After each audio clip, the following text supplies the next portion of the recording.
You are listening to United Public Radio Network, UPRNTalkRadio.com, 107.5 New Orleans. You That was the Borg.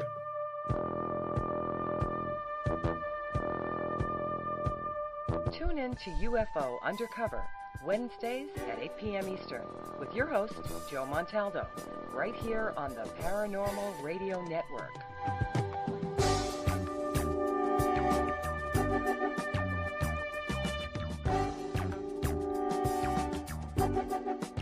You are listening to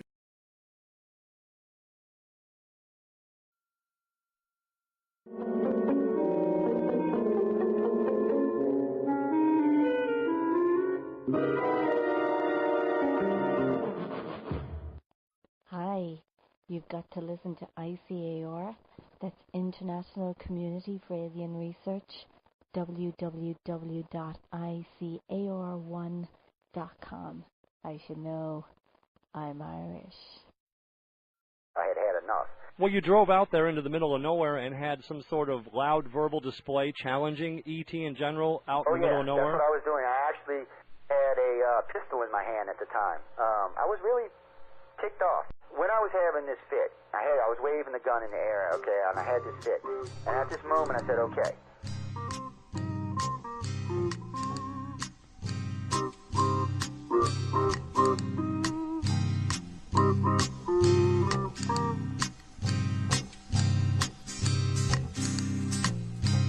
Jay, we need to make an AI video at the song.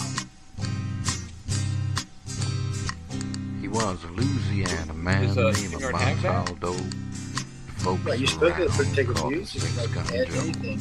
Worked with I don't know if we can do it on here, don't but you know?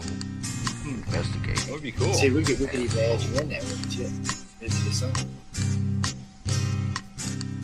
Out for a drive with a gal one night. They stopped to check out a reporting site. When an alien lit right there on the ground, commenced to throwing his weight around.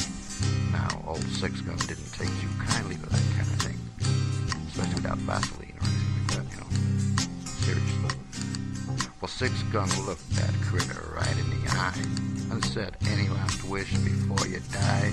Yells, reached for his gun, quick as a twitch, and said, "Fill your claw, you son of a bitch." Now a legend spread across the land about this pistol-waving man.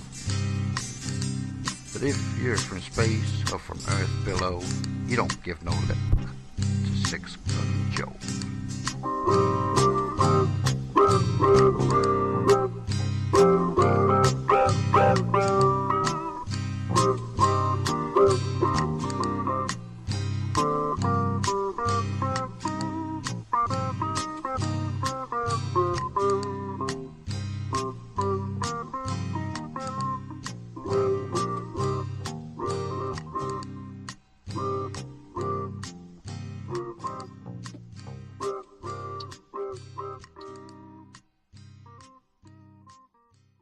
I had had enough.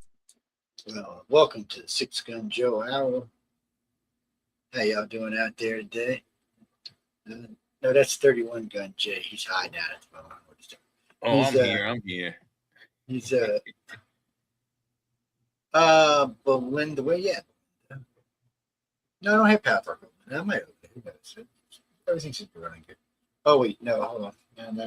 That's we do that when we start shows. Usually we're running in this mode right here. Yeah. Except Jay's gonna get the alien sitting on his head. It's Oh, yeah, I see that. so where you from, Belinda? You didn't say. Like New York, like Brooklyn, somewhere like that. No?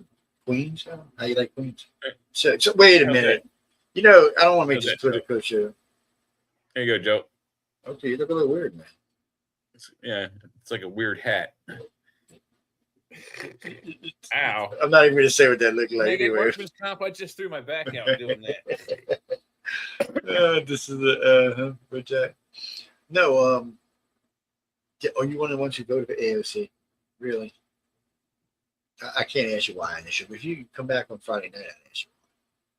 I can't guess see. anyone who goes to an AOC convention and listens to her speak and then walks out feeling much smarter than when they went in, I would hope.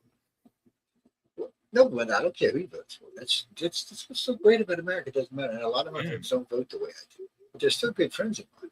So I mean, what brings you in to listen tonight? So yeah, the topic isn't really deceptive. It's the Greys, especially the Greys, their ability to use their essence of who they are, their consciousness, whatever you want to call this life force energy. They can use it, the energy itself to control, as far as I know, almost every aspect of life.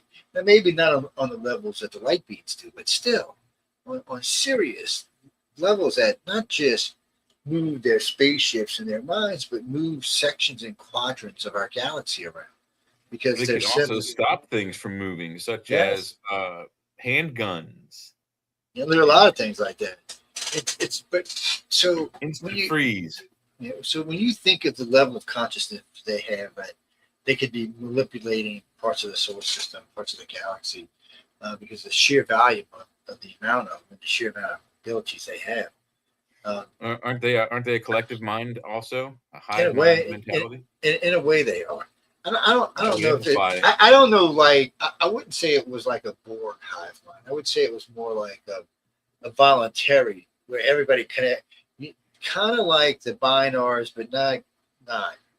Yeah, you have to be willing to be part of it. Individuality is maintained, but it's a collective.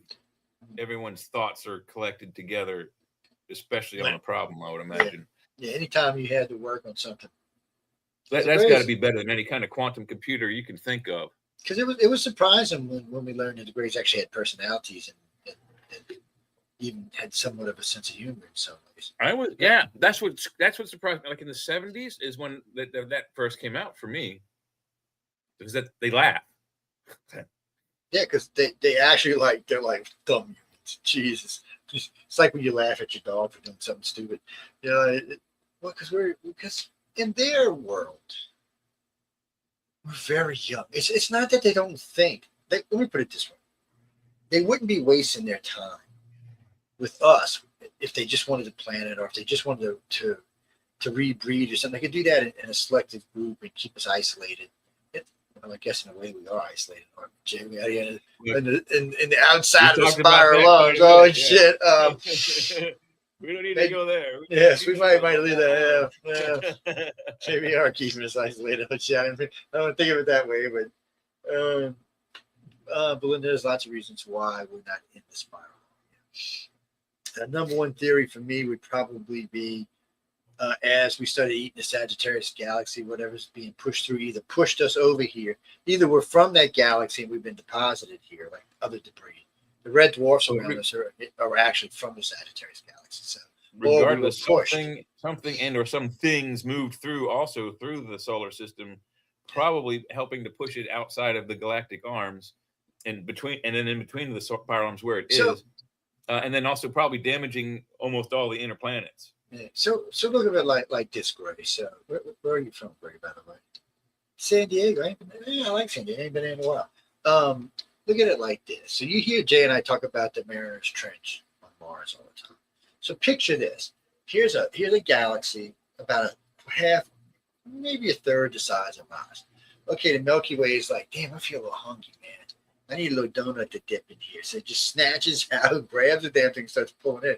Once it makes contact, it can't break loose. So even though they're both spinning, this one's spinning, everything's freaking spinning all over the place, it's still being absorbed by the Milky Way. By the way, even right now while we're talking, it's still being absorbed by the Milky Way. Got a long ways to go. But and since having like the Jack Webb, and other telescopes, we've seen there's the stellar nursery. I think it's what they also used to be called the Horsehead Nebula, but it just seems to be the top of a place where brand new stars are starting to spark out and solar systems are beginning. From what they've observed, just like this is probably one of the few true things in our science and or history, if you want to call it science history. But it seems that in the formation of galaxies, and then at the lower level solar systems, which are developed in the exact same way as a galaxy, just on a lower level, smaller level, like things tend to gather together. So the heavier elements are towards the inner parts of the solar system, our planets and so on. And then the lighter elements are out towards the outer planets, which tend to be either gaseous or just like balls of water and ice, like what you call it, Pluto, which has lost its planetary status. So that's something we can. That's something we can kind of rely on if we're going to go out looking for exotic metals and materials that aren't on our periodic table. We probably want to look at the inner part of a solar system first and try to get the heaviest elements that they have. Start their first and second planets from the sun. That's where the heaviest, most exotic. We don't have that stuff. If we were on Mercury, we'd probably have tons and thousands of gallons we'd also helium-3. So anyway, we'd also be dead. But anyway, getting back to where we were. Getting back to where we were. So all this is going on while everything's spinning. It's being sucked in. So if Earth was existing at the time in the spiral arm, which is where it would have been, because there's no reason for it to be where it is right now, other than being pushed out here or drug out here. There's no reason for it to be here. There's no nursery that would have created us and put us out here. And our sun's not rogue. It's not spinning wildly out on its own. So you got to wonder what happened. So two things could have possibly happened here.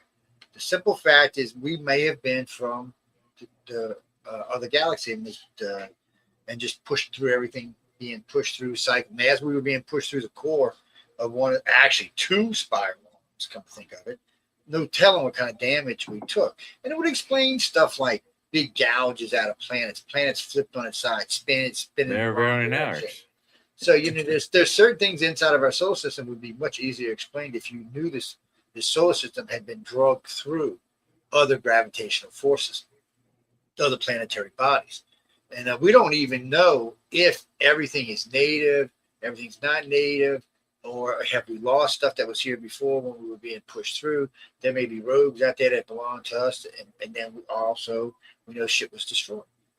Venus. Well, yeah, was there life on all 5 inner planets of our solar system? And most of it destroyed, and now they're fixing it. Yeah, and it seems like there might have been now. So Venus is effed up. Mars is effed up. Earth finally has started to recover. The 5th planet is gone. 5th planet is gone. It's toast. So it's happy. Pulverized. It ain't coming back. But the good thing about that is eventually the planets Mars, Venus, and Earth will benefit from that. Eventually, and not even just that. Even some of the moons out of the solar system, and even some of the icebergs. I don't know that the 5th planet is completely out of the loop. Certainly it needs to reform. So over the next billion or so years, those rocks may start to collate and become its own planet again. Yeah, I checked into that. It would be smaller than the last time, but it would still be that Yeah, I checked into that. So they're not exactly sure why about this. It's not trying to coalesce back together. So what happened is they think, okay, there's a couple things they think here real quick. Well, when we get back to the conscious thing, but real quick, so either the core is dead. It's not spinning. It's not doing anything. It's just a lump. Velikovsky's theory is the core is in planet Earth now. That planet's core can't rule that out either. But it seems like Earth would have existed at the time this happened because of the damage on Mars seems to be inside of Earth's existence. Period. So I'm thinking, and after being formed as a planet, not so I'm thinking the 5th planet was still there as Earth was when Earth became a living planet. I think that planet was still there. Now that could have been 2 billion years ago, but we just don't know.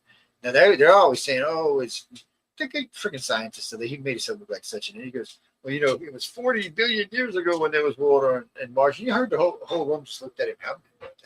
The galaxy is only 13.8 billion years old, right, dude? 40 billion.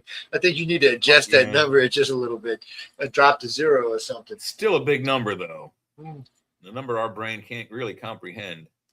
So anyway, whatever it was, whether we were in the Milky Way or in the Sagittarius galaxy, because of the catastrophe, we are now in open space. And ladies and gentlemen, I don't think y'all understand what this means.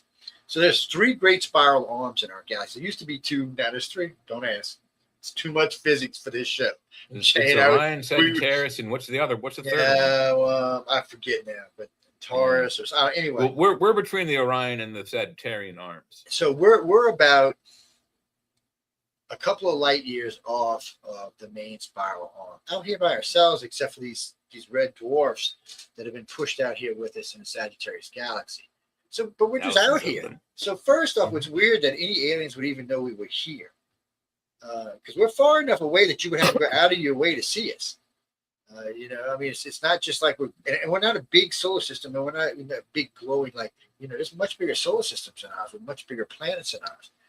Ours is not the easiest thing to see. And even if you find us, I mean, finding Earth, hey, Mish, its little tiny self isn't going to be the easiest thing either. Well, no, see, and that's what all this consciousness comes up to. We're leading to that in a little bit, but it's so you have all this forward movement, okay, and you have to remember we're in space. So once something's in motion in space, it stays in motion. So regardless how we got to where we are, we're still moving. We're still moving on a God knows what trajectory. We know that we're spinning like this with our galaxy, but we don't know where we're like this. Yeah. No, Jimmy. That's the important part. What Jerry just did. So as we're doing this a big elliptic every 240 million years or something, we're going up and down. And while we're going up and down, the whole galaxy is doing that. It's going in a straight line this way, but it's going in a way. It's going up. So that puts us a lot of times falling in between star systems, near radiation nebulas. belts. So you know, it's starting to make sense now why there's a great extinction every X amount of years. It's a good analogy. Okay, Frank. So if you use the old school, there's only been life on the planet for 750 million years. Okay, that's already been wiped out. It had been pushed back to 1 billion. Now it's to 1.5 billion, but most people think we're going to find it's even earlier than that, around 2 billion. Yeah. The earliest and smallest humans are the Australopithecine. That's what the Shelleys found her. They called her? Was it Mary? I think. Basically, a 4 foot tall human female. And at first, people were calling her, Adam and Eve. The Eve of Adam and Eve. But we've seen even earlier humans since then, like the Hobbit and whatnot. That's like 3'5". So peace and love.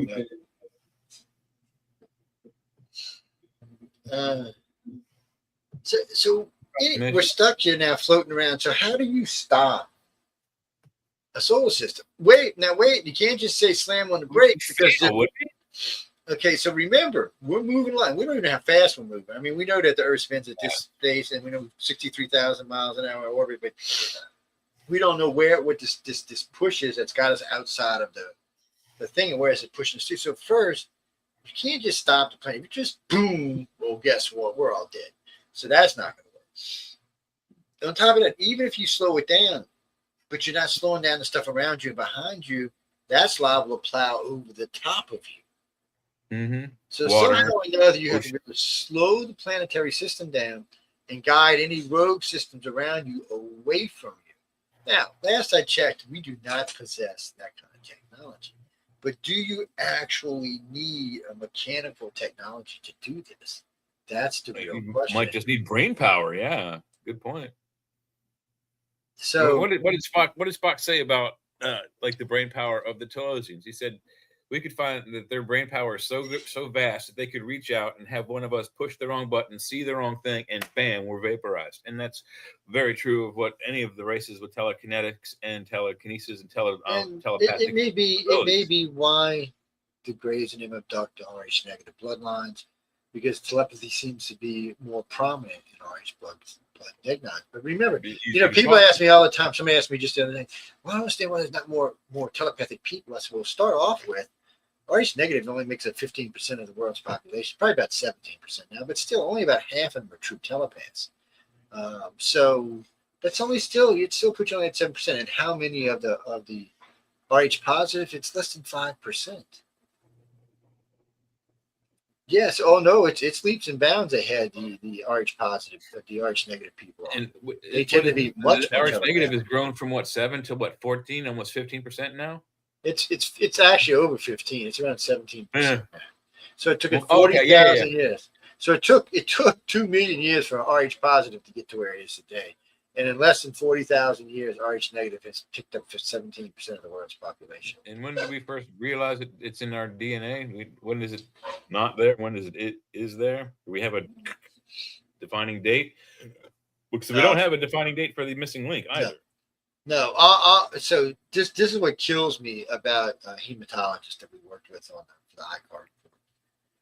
They ranged it between 25,000 and 65,000 years ago, anywhere in that period. And this is their words, not mine.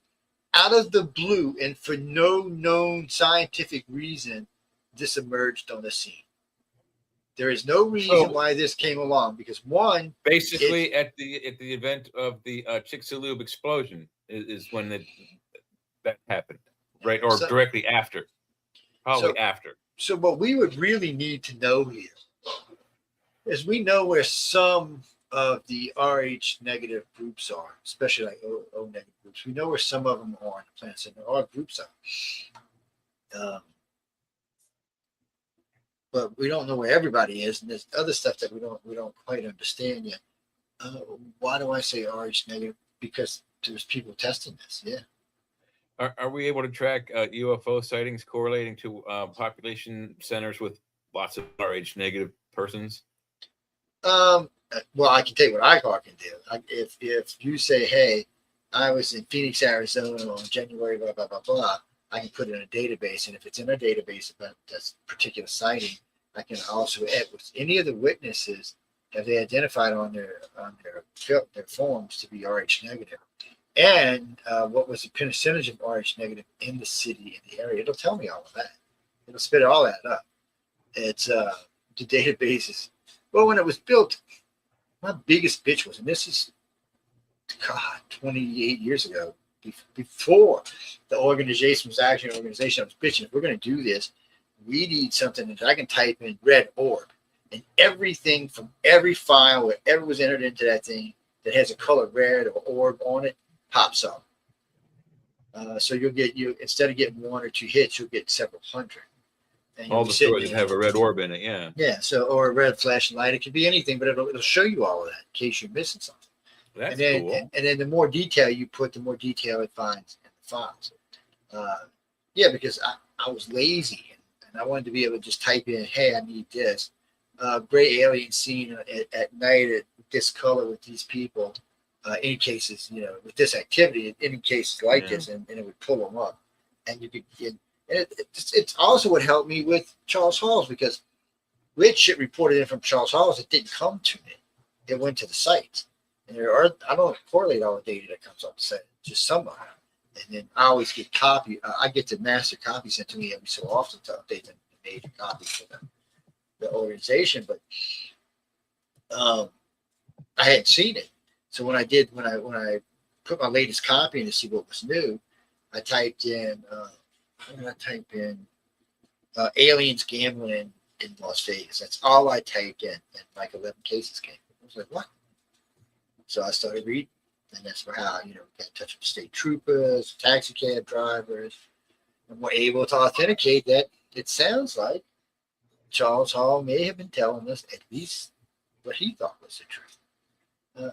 James, because there's something about that whole case that bugs me. It always has. Yeah, and I don't think I have your talent or skill, but I can tell usually when someone is not on the level, and he just is too genuine to be. I don't think that man has ever lied in his entire life. I don't think he has, and I have no doubt. I really don't. I have no doubt that everything he said he believes. 100%. He thinks. Yeah, you can polygraph him. Voice dress him. He believes it. Well, what do you mean, Carlos? Where you from? Y'all should always put your name. Or nightmares. Yeah, I mean, he's certainly is. British Honduras. Y'all got internet down there? Damn. Oh, wow, cool. Good. So they don't even call that anymore, dude. Just anyway. But when it comes to Charles, it was like, I mean, see, for me, it was always the same thing in the beginning. All right, well, I said I have no doubt this guy believes everything he says. I even told his wife that. I talked to her a couple of times at a conference. I said I would never call Charles a liar because I don't think he's lying to me. I think he's being 100. I said my thing is this a programmable memory? Is this something they walked on? Is this a flash memory? Is this a cover memory? Or is this what really happened?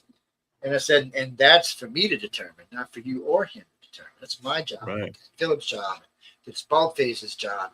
We can't determine from him. He's already determined. It's 100% real to him. That's yeah. And so it's, you know, I got into it. He called me one time. It was about 5 years after his third book.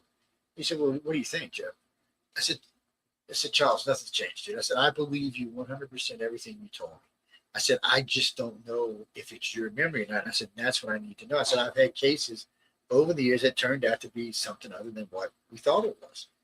And I said, you know, raise consciousness, something like that. So I told him, I said, you know what? Why don't you come on and we'll do a plea for people who in Vegas that who may have seen this, and we'll put this out like that. And I said, you know what? I'm gonna be on Coast to Coast the following week. I said, I'll bring it up on Coast as well. And because of that, we did get a little bit of information out of it. And eventually we got the case we got today. So ICAR's funny about things, but so we have 14 or 16 witnesses. So that's enough for us to take it from, I don't know if this is a real alien to this is probably something real. No, Gene, the way we do this is it's because we get a lot of first-time aliens, okay? Mm-hmm. Most first-time aliens are bullshit. Just like we get a lot of first-time spaceships. Most of that's bullshit. Anything that's happened on this earth that's repeating, you're going to get all kind of information about. Like types of craft, types of aliens, things like that, the way the Greys look, the way the reptilians look, their personalities. There's been enough people abducted and enough researchers now studying it that we can honestly judge they have personalities. These aliens can be irritated. They can laugh. Shit, from what I hear about the reptilians, they like the Klingons the way they laugh. Big, fat belly bowl laughs. I've never heard of it. I don't know if I want to hear reptilian. That doesn't know. I might want to go the other way, man. I think the new modern Klingons are basically molded after the reptilian description. They might be. They have a leathery skin. It looks like leather, but it isn't leather. Oh, Daddy, the thing's in your way? You're going to have to wait till we go to break. Oh, I know, it sucks. Oh, poor doggy. Yeah, the drill case is in the way, so she can't get in. No, Gene, anyway, so the reason we talk about the consciousness and the reason why the Greys are so interested in some of these people's level of consciousness is you could probably use the consciousness to do two things. And I'm talking if there's like 10 billion of us here that were actually working together, you could probably use that amount of energy to slow the planet, direct the planet, and shield the planet as other ones balanced or pushed around us until we were clear and establish a new orbit in the system or a new orbit in the galaxy itself. Well, we're in our own solar system. Solar system can go rogue. We don't want a rogue solar system. We want something that's in order without a bunch of chaos around. It's what we got. Yeah, we're kind of like Moonbase Alpha. If you ever watched Space 1999, I don't know if we're stationary between the two arms or if we're heading towards one or the other, but we're not where we should be.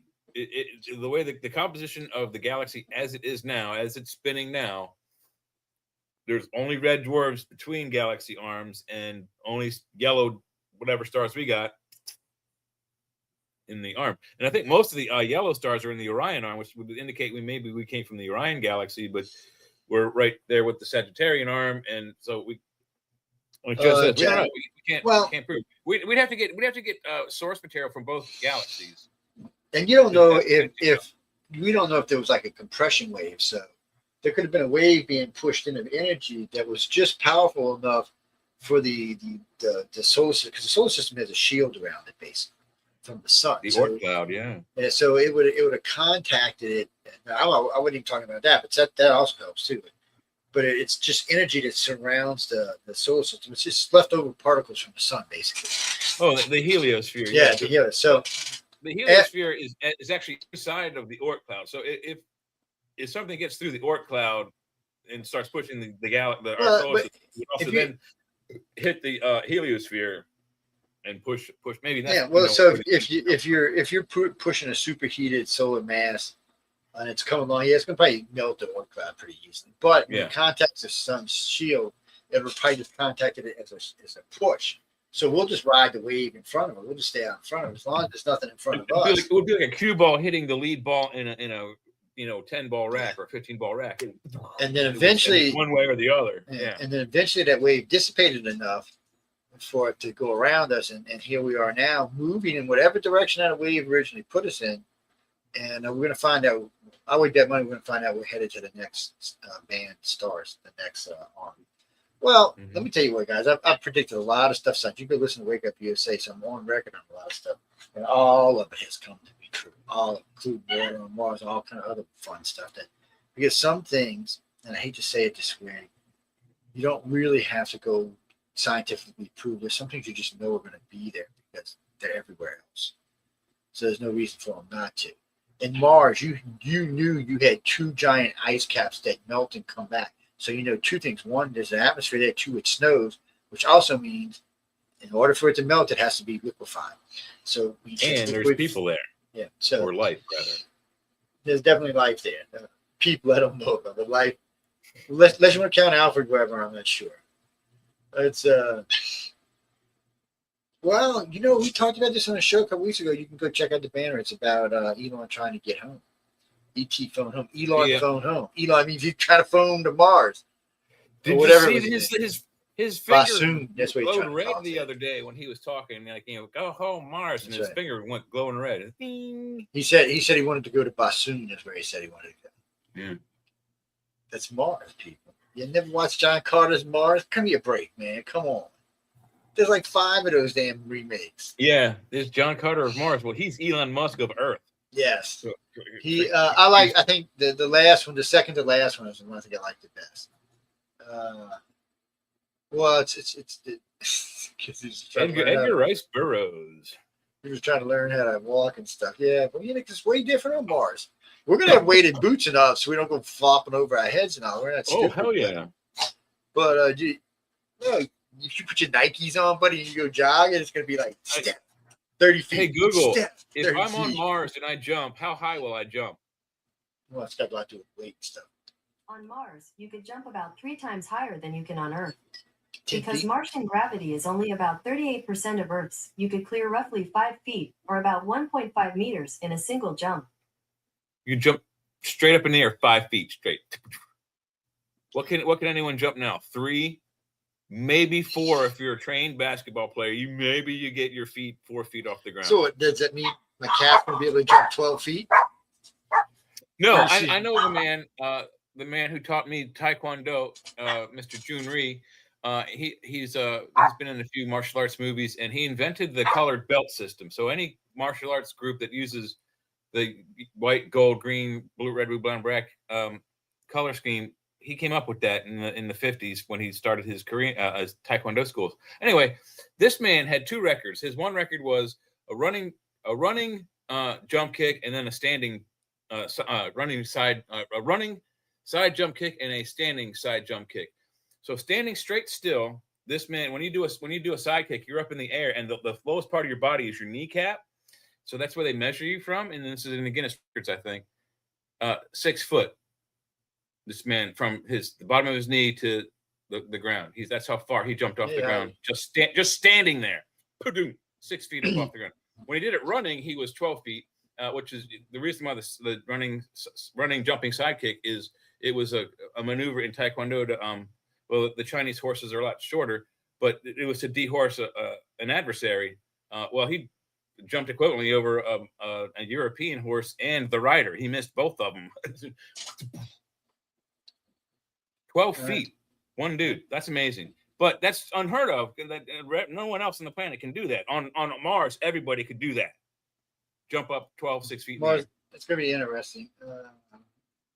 Who said Olivia? No, so if the human race can, maybe with the guides of the Greys, can just really understand how to concentrate, they can probably slow the planet down. They may already be doing it subconsciously. They might also be able to, Joe, instead of just doing that, they might be able to just simply fire up the core again. We know the core of Mars it's there, it's just not active. But activate that, just like in Total Recall. I mean, it sounds stupid. Once again, ice ball they turned on in the atmosphere, blah blah blah. No, but I mean, seriously, if they were able to reactivate the core, and it's a magnetic core, that would block out whatever residual radiation.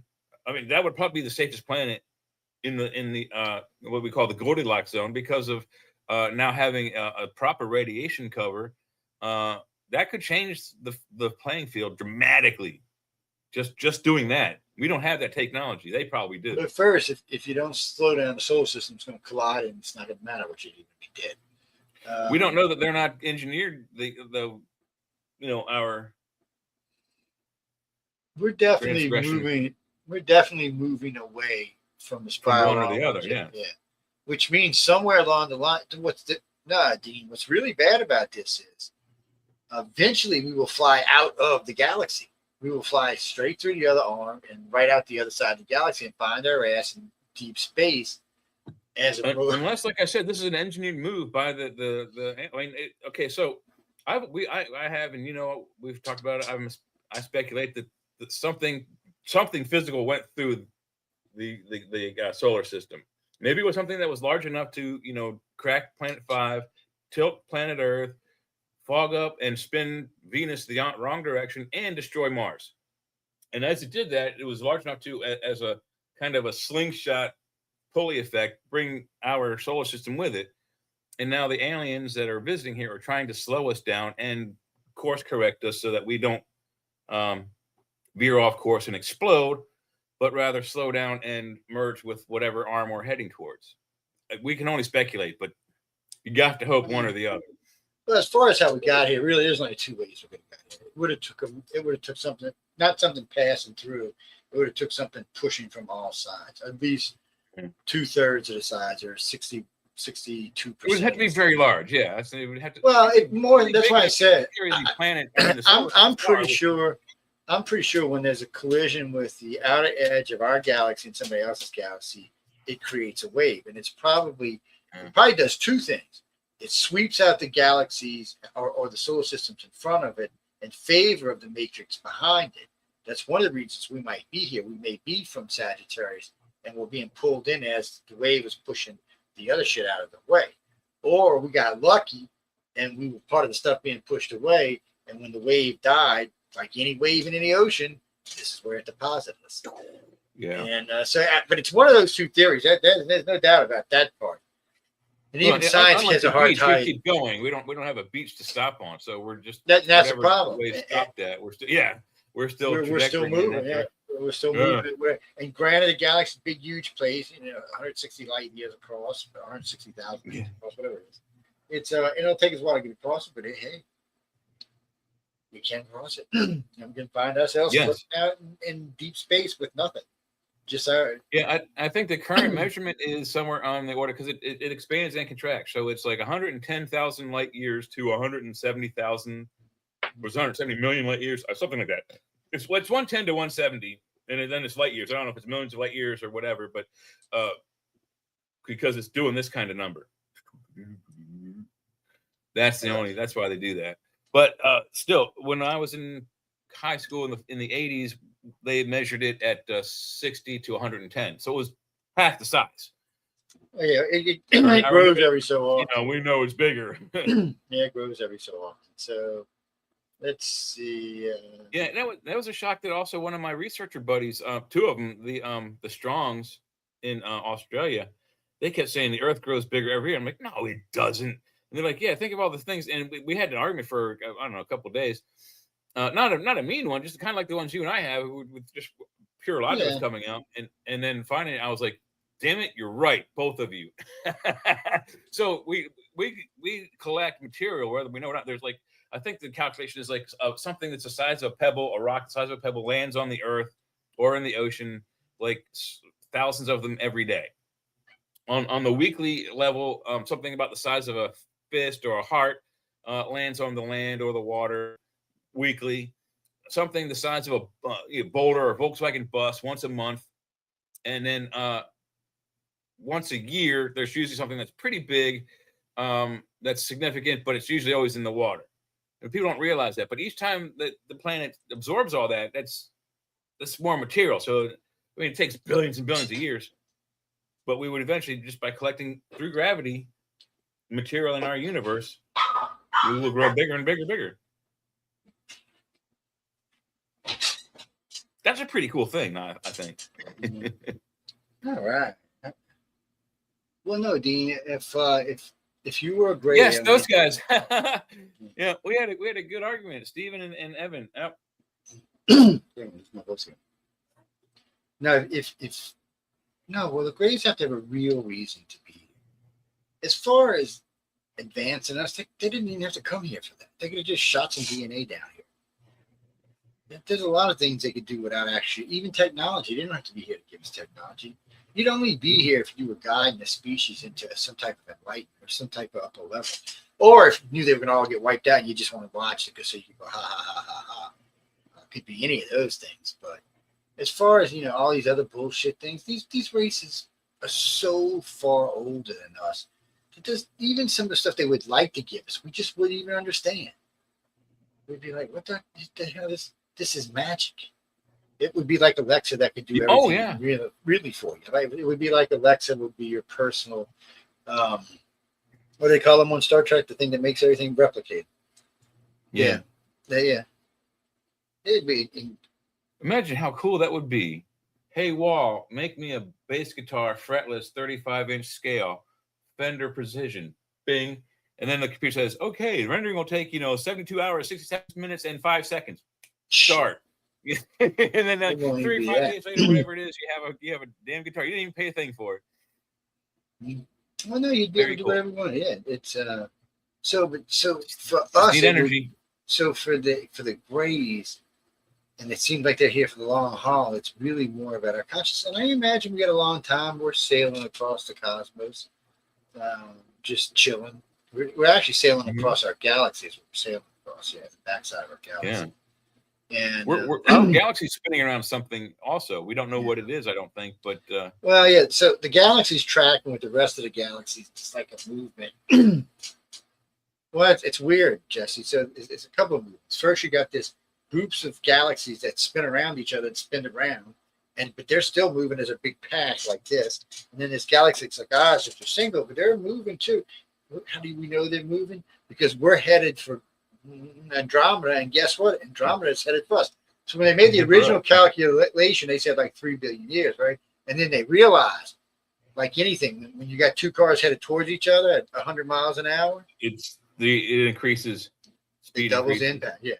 So if this car's doing 100, that car's doing 100, it makes it 200 mile an hour. 200. Yeah. So yeah. So I think also because we have gravity in effect, it's that gravity has it doesn't have a brake. So the closer we get, the faster that time frame. It may be 3.5 billion years now, but next year it might be 1, and then the year after that it might be. Well, now it's less than a billion years because the gravity involved between the two galaxies. The speeds will increase as we get closer to each other. And another thing, as you mentioned about the motion of the universe, people probably don't realize this. Is that everyone used to think it was like we're like a ball explosion going away from a central area. What it is it seems to be more of an area of effect, a cone, because we kept thinking years and years ago out like this. We're going out like this, but we're also spinning. But we were thinking that there's some that are slowing down and backing and going back towards the explosion, and some that are going in the opposite direction. Well, that's because we're spinning like this, and we're like right here looking at it from that direction. So our perspective wasn't correct. So now we know that the Big Bang is like. It's like a shotgun blast. It's not a like. Well, they think that because they can't actually see back that far in space yet. But but that's probably why. If it was a ball, we wouldn't have things going like that. Everything would be going, central from a central point in the same direction, central to that point in all kinds of arcs from that sphere. So but we're not doing that. We're going that way, and then spinning as we're, going like that, like a shotgun. No, they've been so wrong about the beginning of the universe. They don't even know how to act half the time. You mess up. That's why they don't want to rewrite the books. They don't want to say, we didn't know. Well, originally there was supposed to be no galaxies at the beginning of the universe. Then there was supposed to be massive dead galaxies. Then they find these supermassive, still alive galaxies that are probably older than the universe, which is, wait a minute. How does that happen? Wait, is that kind of like the people that were here before Adam and Eve? That doesn't sound right. So we have supermassive galaxies, maybe left from the last Big Bang. Maybe that's who triggered the new Big Bang. Who the hell knows? We're not even sure if the Big Bang is what we think it is. Yeah. Some people think it's a bleed through from another dimension. We Crack might in time actually and be space. a chemical bullet shot from a massive shotgun. It's very weird. But anyway, so right now for Earthens, probably developing your consciousness as a group and as a society would be the most pertinent thing we do. And think of it this way: if you want to stop the aliens, we're not going to have their technology for 100 million years. So the only prayer we have is to develop the brain skills. Or to develop some really powerful friends like the Greys and the reptiles and a few others that are They are friends, but they're looking not out gonna, for us. They are friends, but they're not gonna tell the white beans no in the council. They're gonna be like, no, sir, but they will protect us from, say, an invasive species that wants to conquer actually. this area. So the way it currently stands, if we're invaded or if we blow up ourselves, they cannot directly interfere. They cannot get involved. They can plan. It can be taken. They would if 2/3 of the governments of the planet said yes. Well, that's never happened. But otherwise, no. Yeah. They and I don't think they can. I don't think the council would allow.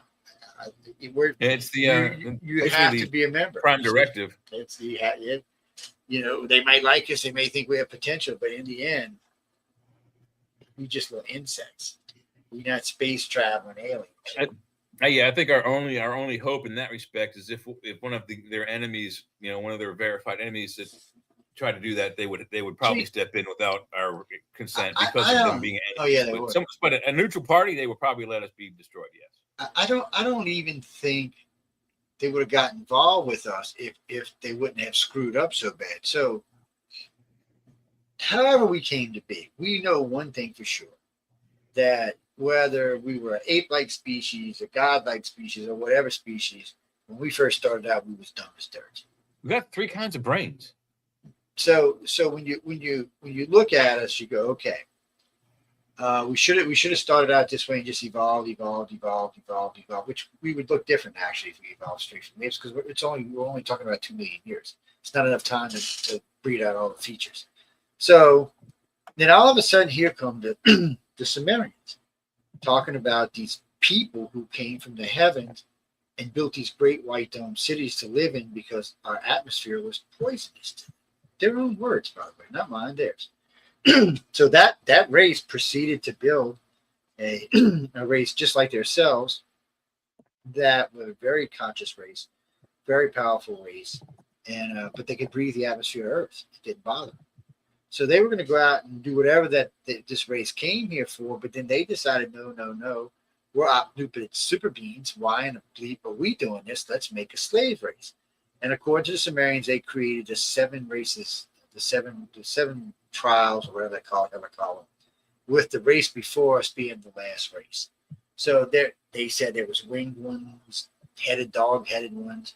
They were just trying to find an immediate race to go out and do their mining and dangerous jobs and stuff like that. In the end, they settled in a race that kind of looked like them and was subservient. They weren't true. They hadn't reached true consciousness in the fact that, 1, they didn't ask why they were doing anything, and 2, they obeyed without question. So you're not really truly a sentient race at that point. So then the Dogon step in and start talking about these reptilians, the Nemos, who used to leave from the mountain in Egypt and go down to the valley in Samaria and steal the women and rape the women and bring the women back. And then the women would have children, and the children were born differently. Well, eventually those children started to rebel. They became conscious. They wanted to know why they had to dig for these people. They didn't know who this race was. They had probably figured out at this time they probably weren't even native to this world. But anyway it goes, there was a revolution. But at that point is when this human race that lives today was born. When the reptilians intervened with the human type aliens creation, and this species was born. Later on, we were even given the Gray's DNA. But in the beginning, it was us and the human type aliens. And whatever human type aliens used as their base, which is anybody's guess. But that was the creation of man. And then later on, once the reptilians' DNA got into us and we started, our brain power started growing faster. And people forget, but until the time of Christ, the reptilians were revered and loved around the world. They weren't hated. They didn't become hated till after the birth of Christ, after the fall of the Sumerians, after the fall of the Mesoamericans. All that made a difference. Yeah, was there a rebellion that sent them away? We don't know what made them leave. Well, I would bet they lost control. Because from whether it was a rebellion here or a rebellion at their home world, something which drew them. No, it sounds like they went from. This was over a few hundred years, and it sounds like it went from a small population of a couple thousand to a couple million. I guess they didn't realize humans breed like rats, and before they knew it, there was a force. Even though they had advanced weapons, advanced craft, they had created a force, and not a stupid one anymore, because now they had the reptilians' DNA, and going around and killing part reptilian beings could be considered an act of war. So then, at that point, I think they had no choice but to leave. There was nothing they could do about it, because if they started killing them, if they had reptilian DNA, that would have been an act of war against the reptiles. And I don't think they wanted to go to war with the reps. I think they had been at war with everybody for a long time, and war was finally over with, and they were just, war weary at this point. Because according to the light beings and the grays, there was a war blazing for a long time in the galaxy. I mean, they put in things that we can't even understand in time frames that simply boggle the human brain. But when they said the light beings put it into it, them and the grays put it into it. Because, we have stories all across through all cultures of the war between heaven and hell, or heaven and earth.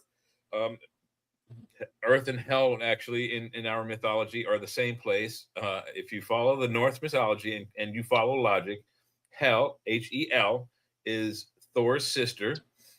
Her realm of control, she's a goddess, not a demigoddess. I think he's a demigod. She's an actual goddess. But in any event, anyway. Yeah. No, she is. That's right. Her realm was Midgard, which is Earth.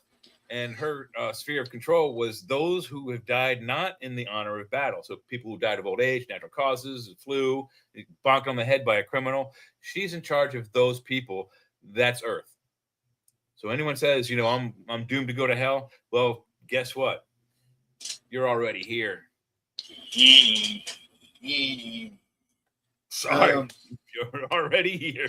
It can't get any worse. If hell is the worst in your mind and your theology, this is it. You're on it. This is hell right here. We know. So you're talking about Zachariah Stitching, yeah. So yeah, Stitching follows pretty much what I was just talking about just now. Not a scholar though, but he said that Nerebu came here and was parked in orbit. Problem with Nerebu is it's supposed to be 5 times size Earth. There ain't nothing like that parked around here. There would be no planet left. So we know that's not true. Not to say there wasn't a giant hollow plastic sphere, but no, it's not to say there was. Well, when people might have saw this big planet coming in, this big moon-like thing coming up to us. Any huge body that did not have some type of artificial gravity that could be adjusted would have wreaked havoc on our planet. I mean, the moon wreaked havoc on the planet in a good way, but it took it thousands of years to become a good way. Tens of thousands of years, actually. It's just one of those things. Yeah, I agree with you, Leonard. I'm a strong proponent. I can't stand the ancient aliens guys. They all say Anunnaki means those who from the heavens came upon the earth. No, it doesn't. I've looked it up everywhere. I'm not a scholar. I'm not a theologian. I'm not a linguistic person. I know a few phrases in many languages, and most of them are unfriendly. But Anunnaki, as far as I can tell through all the translation databases, is 2 words: Anu and Naki. Anu is the chief god of their pantheon, if you will, and the father of Enlil and Enki. Anu, and then Naki is more akin to like nativity or ancestry. So Anunnaki that I translated came out to though of the sons of Anu. Boom. That's as much best as I could get. As a translation, it's the sons of Anu, and that's Enlil and Enki. It's their story. Awesome. I knew a dude who spoke like 32 languages. He was a monk, but he's passed away.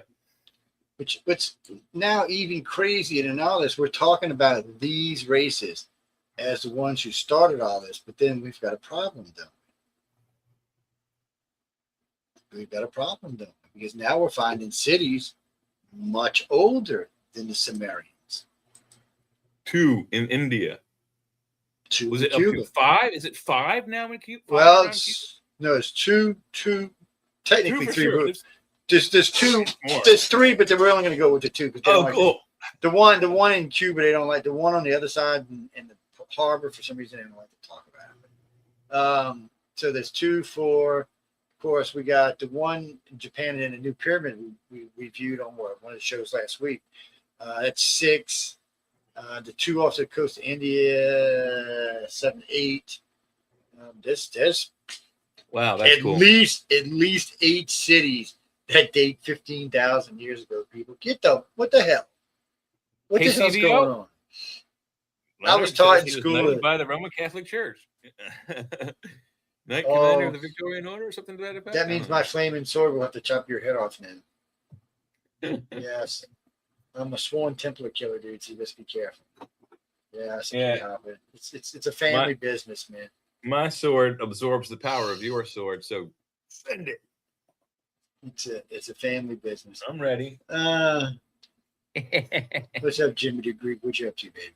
How's things?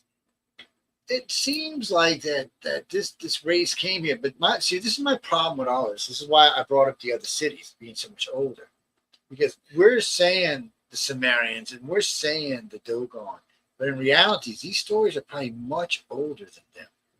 And let's not forget the Sphinx dates back quite a bit further back than the pyramids. 16 to 15, maybe 20 even thousand plus years So ago. it looks like at the end of the Ice Age, there were massive civilizations on this planet. Maybe because ice started melting so fast, a bunch of them got drowned out. But for a while, and we don't know how old these cities are. So, okay, we're saying they date back 15,000 years, but was that the founding The of the building city, or was blocks that in the destruction? Tumapunku are 100% knocked over by some sort of tidal event. Because there is ancient seashells up there that are normally found like at the bottom of like things like the Mariana, 8-9 miles underwater, and they're on. The Andes are like the second highest mountain range on the planet, and that's what happens when you have big tsunamis. Explain that. So something came over. big tsunami or a big or an asteroid. Something tidal, yeah. A big wave, something that's 1,000 feet high or 10,000 feet high wave. Yeah. Oh, Jesse, they've been 1,000-foot waves on this planet before. Don't have to tell you that's not true, because there has been. Because there's been just from the rock that hit in South America, the one that killed the dinosaurs, that wave should have been somewhere in excess of 5,000 feet. Yes, rolling across. And let me tell you what, it didn't stop when it hit Africa. It just kept on rolling. It went right across the continent. It's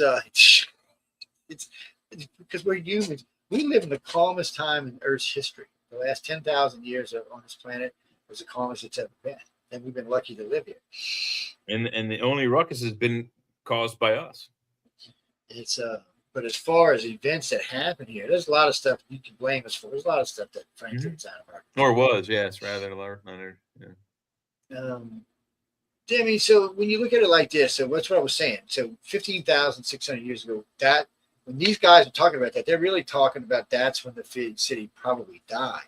We don't know how old that city was prior to that, when it was actually founded. Was it a year, 5 years, 5,000 years? We don't know. Probably more than a year, I'd say. It's not like they now, all of a sudden, bam, there was like this huge what most of these cities do for us is do help lend credence that there probably was a mariner race on the planet. That's who they said existed 20,000 years ago. It was a race of mariners that lived in coastal cities all around the world and been ocean goers for at least 10,000 years. Way advanced craft. Especially if more of the ice was melted, you would have less continent, more. It would be like a series of large islands all over the place. Actually, Jenny, they said their ships generated electricity as they cruised over the top of the water. Yeah, so they're doing something. They're doing something to extract electrolytes out of the ocean, because the ocean's very salty. Salt water creates electricity just naturally as it is, but you'd have to have some sort of collector amplifier, because it's essentially like static electricity. You shuffle your feet on the rug, and you go to your brother and you hit them in the ear, zap. that's what it generates. But you have to amplify it, and I don't know. But yeah, cool. It could be kinetic electricity to that. So that's what those sidewalks in Japan are. They're kinetic. No, people say really? they built sidewalks all over Japan. Now, as you're walking, they're producing energy. Like and they don't move. They don't move underneath your feet either. So you're just walking along like an ordinary sidewalk, and each one time you step produces electricity. And the more people, the more electricity it produces. And now they're going to do the roads like that. They want to do the roads in a double way. They want to make a solar coated road with that type of kinetic energy stored too, which means they're high. You see this, Joe? So, yeah. Matthew LaCroix is writing about Atlantis and says he has found them. That would be cool. I would like to see it then. Yes. The Atlanteans. I'm not backing down. My speculation is it's under the ice of Antarctica, and once they melt it, we'll see the circular rings in the destroyed city and all the guys who survived because they have energy and technology we just can't fathom yet. But anyway, that's it can't be up there. Or down there. No, that's no, not because of that. That's not the reason why. With it. Because Atlantis isn't supposed to be that old. In order for Atlantis to be under the ice, it has to our history is 100% incorrect. So not when it comes to ice cores. We pull ice cores all the time. Ice cores don't lie. Ice cores tell you how long. Ice cores don't say that Atlantis was or wasn't. It just no. Ice cores can say how long the ice is, how deep the ice is, how old something is, and if it's under the ice, if it's under the ice, if it's under really ice, it's at least 1 million years old. It's so that's not Atlantis. That would be something else. Atlantis is much newer than that. Atlantis was part of the Caribbean myth, so it had to have been in the last 100,000 years. You got your story, I got my story, and I'm sticking with it. That's no story. I'm just going by what everybody wrote about Atlantis and Plato and all of them. You mark my let's see. And it was in it was in a tropical location. In 2031, in the new decade, it'll be revealed that Atlantis was, or Antarctica was. Antarctica is now Atlantis.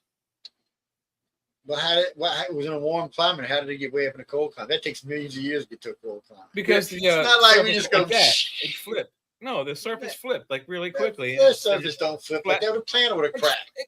Explain the herd of Siberian woolly mammoths that they're cooking up for filet mignons up in Siberia, flash frozen, edible, and yeah, maybe so flash frozen, but it didn't flip the continent. That would have been a whole different catastrophe. You can't flip continents. But it was when people used to talk about, oh, the Arctic's going to flip. No, it's attached to the planet. It can't flip.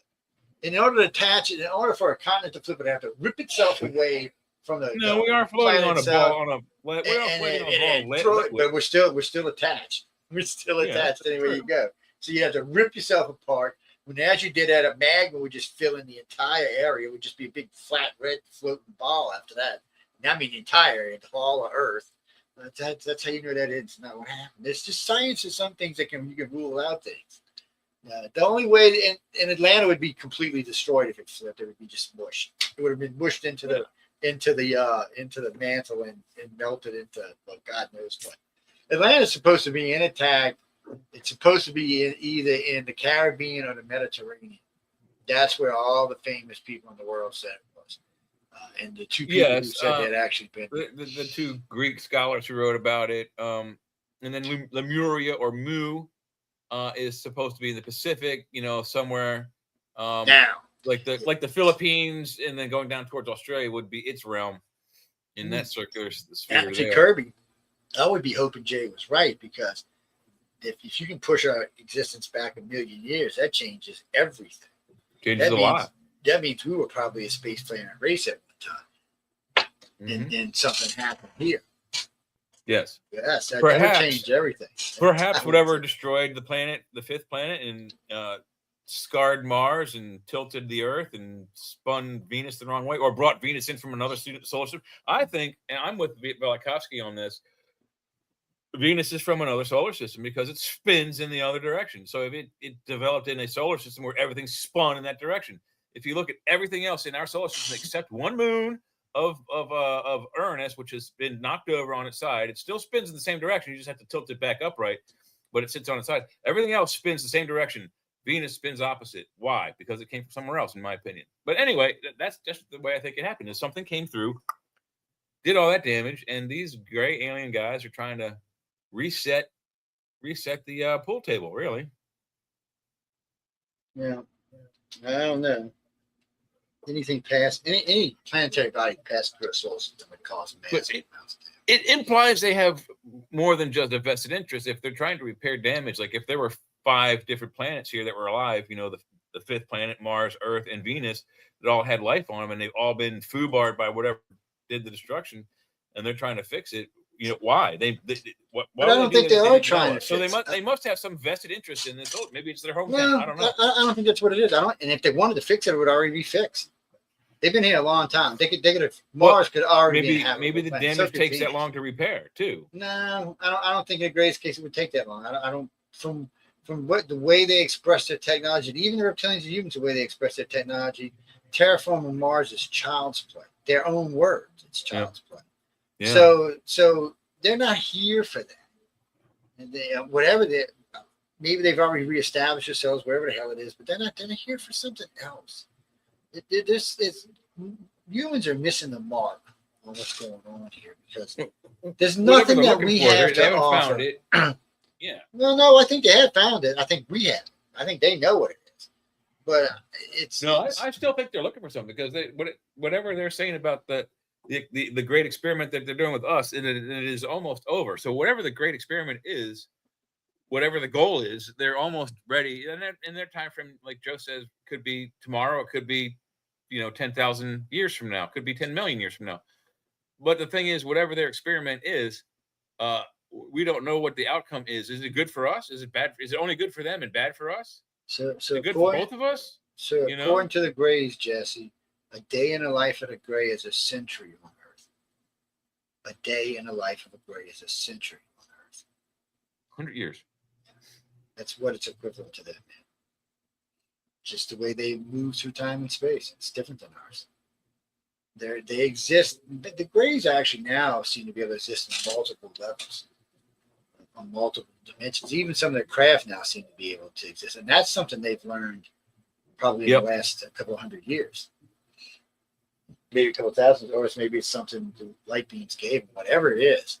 It's a very advanced technology, but they look at us like pets. They want to see us succeed, but they're only allowed to go so far. And this because of a couple of things. One, if they wanted to wipe us out, we simply would not be here. It would happen. If they were here to enlighten us, they're doing a piss poor job. They've been here a long time. So that's not their jobs. Their jobs isn't here to enlighten us. They can give us pieces of wisdom. The individual aliens can telecontact these stuff outside the borders of what whoever runs the show cares. In other words, you can say, if your planet would learn how to be enlightened or learn consciousness, you could move forward a lot faster and become part of the galactic community a lot faster. It could also, I've always thought about this, it could also be something as simple as a galactic Mutual of Omaha's Wild Kingdom. If anyone remembers that TV show with Merlin Perkins and the guy, Jim, what's his name, was always, tackling the water beast and trying to add dentures to it or fix it in some way. Anyway, what if it's as simple as that? They're just curious about us and they're so old, billions of 2 or 3 billion years old, possibly 13 billion years society. We don't know how old their society is. That's the thing. So maybe they're observing us in kind of a nostalgic way to imagine how their evolution was. Because I'll bet you their knowledge of their evolution is just as weak as ours. We don't know everything and how we evolved. We don't know what caused it. Well, I would imagine now, because they can control time travel. I imagine now they know everything they need to know about it. Perhaps, It's more. But it seems like that. There's just because all that they could have already done. They've been here so long that everything we're talking about right now is something that project should already been over and done with. Right. So and they likely have footage of our planet's development, like the dinosaurs roaming the earth and all kinds of cool stuff. The only thing I can see right now that we have not learned is how to be telepathic, how to control our consciousness, and how to be what John said. It's more than just being a telepath. So an empath is where you're going to start at anyway. That's where most people start. So the government programs that they offer right now, they do not offer for empaths. They don't offer remote viewing programs either anymore. So Starting in 2020, the U.S. Air Force and the U.S. Navy put out a pamphlet looking for legit telepaths. And then in 2010, they put out a thing looking for telepaths that have RH negative or O negative blood. This is all true. This is all stuff that they put out. This is always on television, made them news and everything. The government admitted that they were looking for telepaths. The government admitted that they had a remote viewing program when Ed Dames was there. But the problem for remote viewing is it's just not accurate enough. It's remote viewing is good. So you can find, okay, well, we know there's a missile on Jack Street in Johannesburg. Well, we know there's, but that doesn't help you get rid of it. The telepath can tell you exactly where the missile's parked, and the son of a bitch, because you can see through the guy's eyes who runs it what the code is. So yeah, you can disable the code. Yeah. So you can disable it in flight or before it launches. Or get the abort code. Yeah, even better. So, I mean, and you can also see how the missile's made, the designs. There's just so much more that a telepath can do. Now, what they really are trying to develop is telekinesis. Now, I've seen a true telekinetic. That was wild. You made me 1 in 100 billion. Gene, problem for someone like that is they would immediately be swiped up. And now they may or may not be kept, because what the government is looking for is somebody who can go into your head, squeeze an artery, cause an aneurysm, let you bleed out and die, and it looks like a totally natural cause. There is no way, because the guy sitting at his desk, it's Vladimir Putin. He's having a lecture, or he's at his office with all his people around him, and he just blood. Yeah, and there's one guy doing this the whole time. Yeah. No. He didn't have to be there.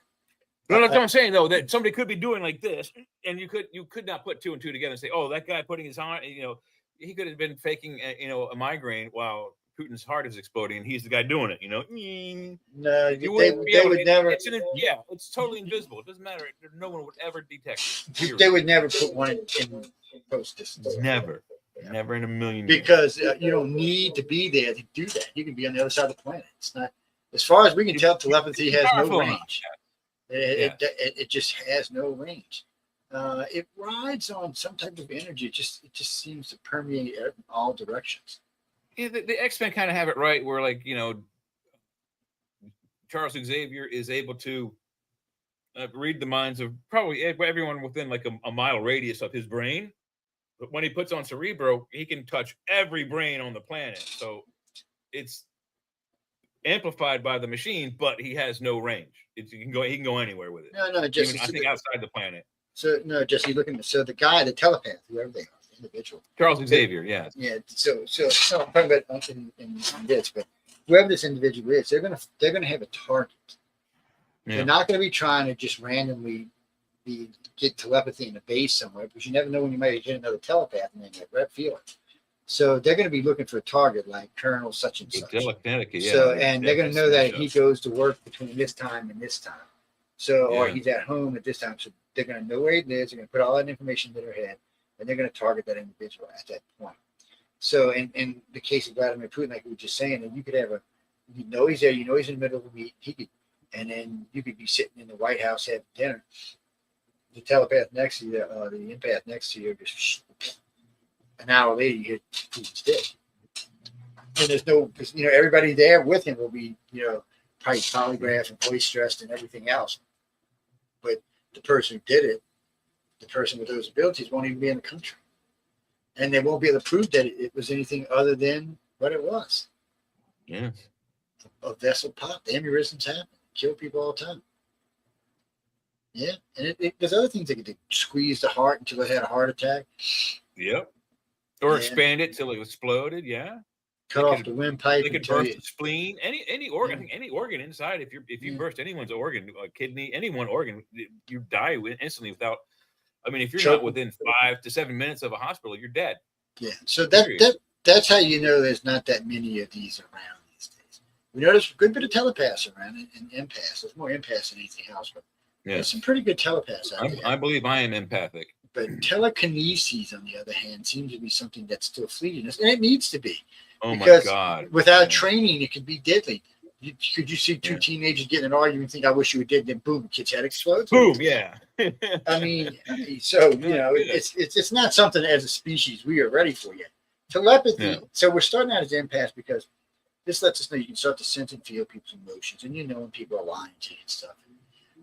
There's a lot of drawbacks to being an empath. There's some big pluses, but there's a lot of drawbacks too. As we progress as a society, we become more and more our abilities become stronger. You're going to be getting into people's heads all the time. You're going to have to treat yourself, one, how to treat stuff around you as background noise so you're not listening all the time. How to stay out of other people's heads when you meet somebody for the first time. Because they may not sense it, but then they may. We don't even know how that's all going to work out. A lot of people don't think you're going to be able to sense when somebody else is in your head. I think, and in some aspects that's true, but I think everybody who trains yourself probably will know when somebody's in their head. I think the people that are able to, when they walk in the room, they're like, I sense a presence. I think those people are truly empathic. I'm sure when I've gone into rooms that people say, "Oh, this place is haunted," I can tell when there's another presence in the room. It's just I just can't. I don't know. It's weird. You just know. To all my Arcturian friends out there, look, guys. Yeah. Get out there, get your cosmic consciousness going. Slow our planet down, shield it up so these other planets can pass by. Now, I'll tell you one advantage to being out here. Two advantages. One, most of the races in the galaxy won't find us for a long time. But two, Paul Levett's cosmic pulse will probably avoid us being here. Whereas it's going to follow along the spiral arms because when it bursts, well, okay, Johnny, so where are you? Johnny, where are you? Tampa? Oh, Tampa Bay. Hey, how you doing down there? Yeah, Hey, my cool. granddaughter. I got a granddaughter down there. She's a Satanist, yeah. She worships the devil. Yeah. Can I tell you, it's just what she is.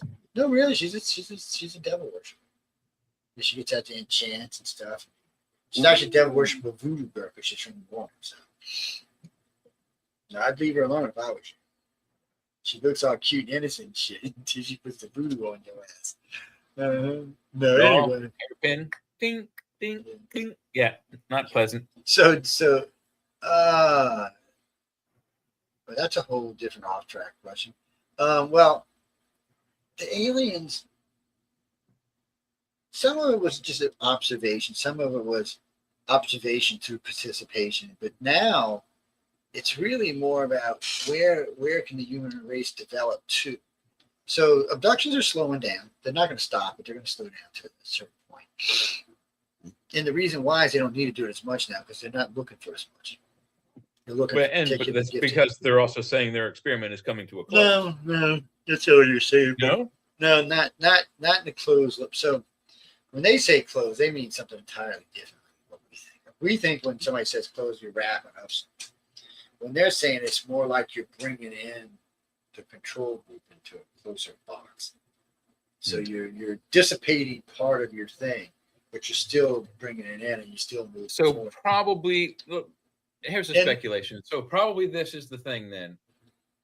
When the abductions stop, disclosure begins to the rest of the planet. You're probably right. Well, Jesse, they for some reason they're just not ready to stop yet. Well, because they're still looking for that girl. Because that's Hatterack. If you have that's Hatterack, man. Yeah. If you've ever seen the TV series Taken, that's what they're looking for. That girl. Because they know we're more than sum of the parts. That's one thing about all three races. Even though they think we're being idiots, and they really do think we're idiots, they know long term that we can surpass all three of them. And I think that's the reason they watch us the hardest is because they know one day we will be the masters of the universe. And it worries them. Well, what kind of masters will we be? That's a planet-wide philosophy. At one point, the teacher becomes the student. That's right, because it's inevitable. Eventually, you surpass your Jesse. No, even Alexa knows that. Alexa calls me master. Even Alexa knows that's how it works.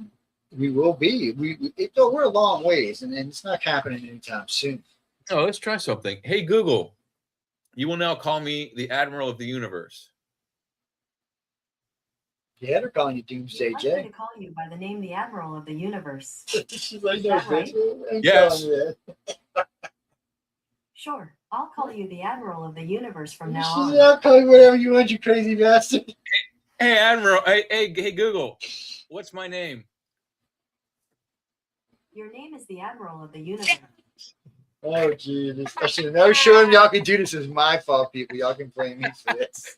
Yeah, that's because I showed him one night a while back. I was showing him how you could teach it. Yeah. Oh, he would have figured it out. Though, and give him time. There's no doubt about that. Oh, God, that's funny. No, well, I was showing him Mass, and then he decided that night he was going to do Doomsday J. Poor Sean, I thought was going to pee on himself when he heard it the first time. But anyway, getting back to a more serious topic. It's so I've got several friends that are big time New Agers that really are into their cosmic consciousness work, and they work really hard to stay in tune with the consciousness. I don't seem to have to work as hard to stay in touch with it, but because I know, you know what? To be totally honest with you, for me, a lot of this stuff I already know just exists, so I don't have to fight my mind for that allow it in thing because it thinks it's not real. What are you talking about? Purple? Oh, the light. Oh, that light. Yeah. Okay. This one back here. So behind the post, is that what you're talking about? It's not actually purple. It's pink. And it's so I'll tell you what it is. Right now, it's being used as an easel to hold up the poster. But originally, it was a CD case holder. You know the clear CD cases. So you would load them in the case and then turn on the light, and it would light the cases up. It was cool. And is that a Frank Frazetta? Is that it's holding? That's a Frank Frazetta. Yeah, Battlefield Earth Frank Frazetta. Signed, numbered, autographed, the whole 9 yards. I think it's like 86 or something. It's under 100. Wow, that's good. Yeah, and it's a special. You got to meet him, didn't you? No, not Frank. No, he passed before I got a chance to meet him. Oh, damn. The year before. Yeah, the year before. Wife? I've met family of his. Yeah, they've come out a couple of times, and they actually, everybody's real good over there. Christopher, where you at, Christopher? I'm on y'all from now on about this. Where? Akron. Oh, Turkey. Whoa, hey, what you doing? Yeah, we got friends in Turkey. Wow. No, I got a friend over there. She's she's from Turkey, but she lives there. She was in the States for a while, but now she's back. Farah Yadoza is her name. She's a translator over there. Yeah, she does. You follow? She's stuff. Yeah, she's cool as that. Look her up. Anyway, so what you got for us? Why don't ET land at one of the NATO or EU or UN meetings? Because they don't want to be there. They don't want to be there any more than we want to be there, man. Come on. They've already done that. What was it? They've not landed allegedly at Edwards. I think there's an alleged landing at Joint Base Andrews, which is in Washington. Well, actually, it's in Virginia, but anyway, yeah. Bruce, the Queen of the Grey say, why deal with the old world and the former continent? There has been. They spent 10,000 years screwing up the planet. So that's why they come to America, because we're the new world. No, really, truly think about it. I got into my European friends the other day that were bitching about America. It's like, look, dude, you had control. It's starting to happen already for Friday. I said, you had 6,000 years of control right here. 10,000 if you want to count the Middle East. And look how up the planet is. Yeah, look how fucked up the Middle East is still. I said, but wait. I said, it's worse than that. Go back 6,500 years. We had a horse with what do they call it? A chariot.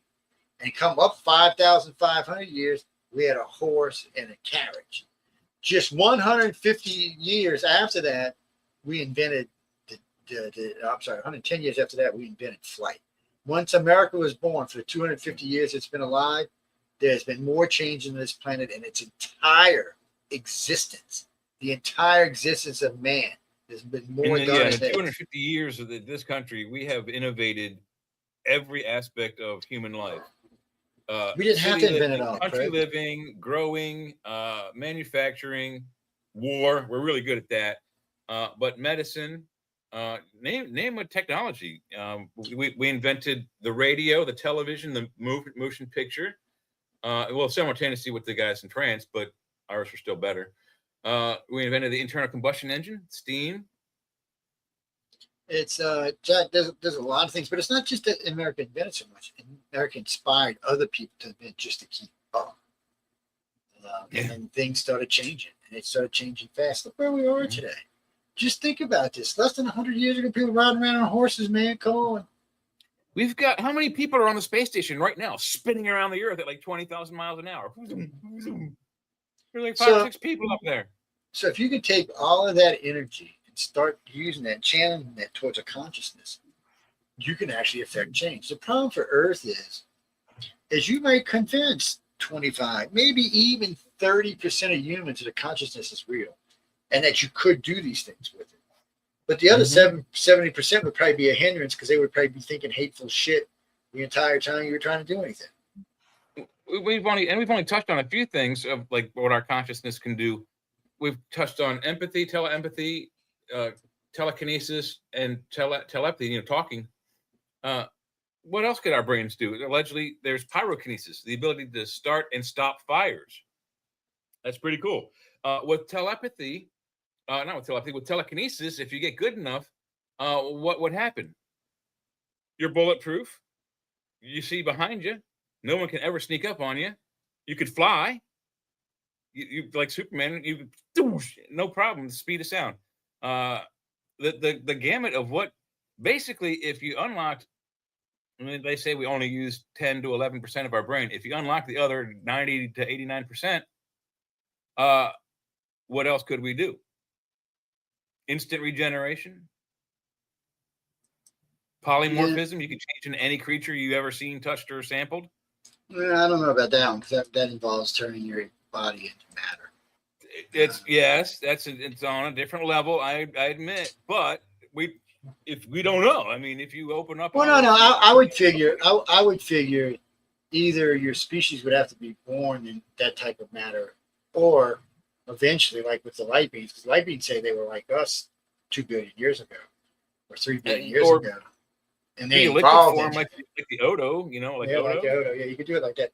But those are going to be exceptions to the rules. They're not going to be the rule itself. But the transfiguring creature is not unknown to us. In fact, it is one of the oldest, if you will, myths on the planet. The vampiric type of transformation, the like anthropic type of transformation, even the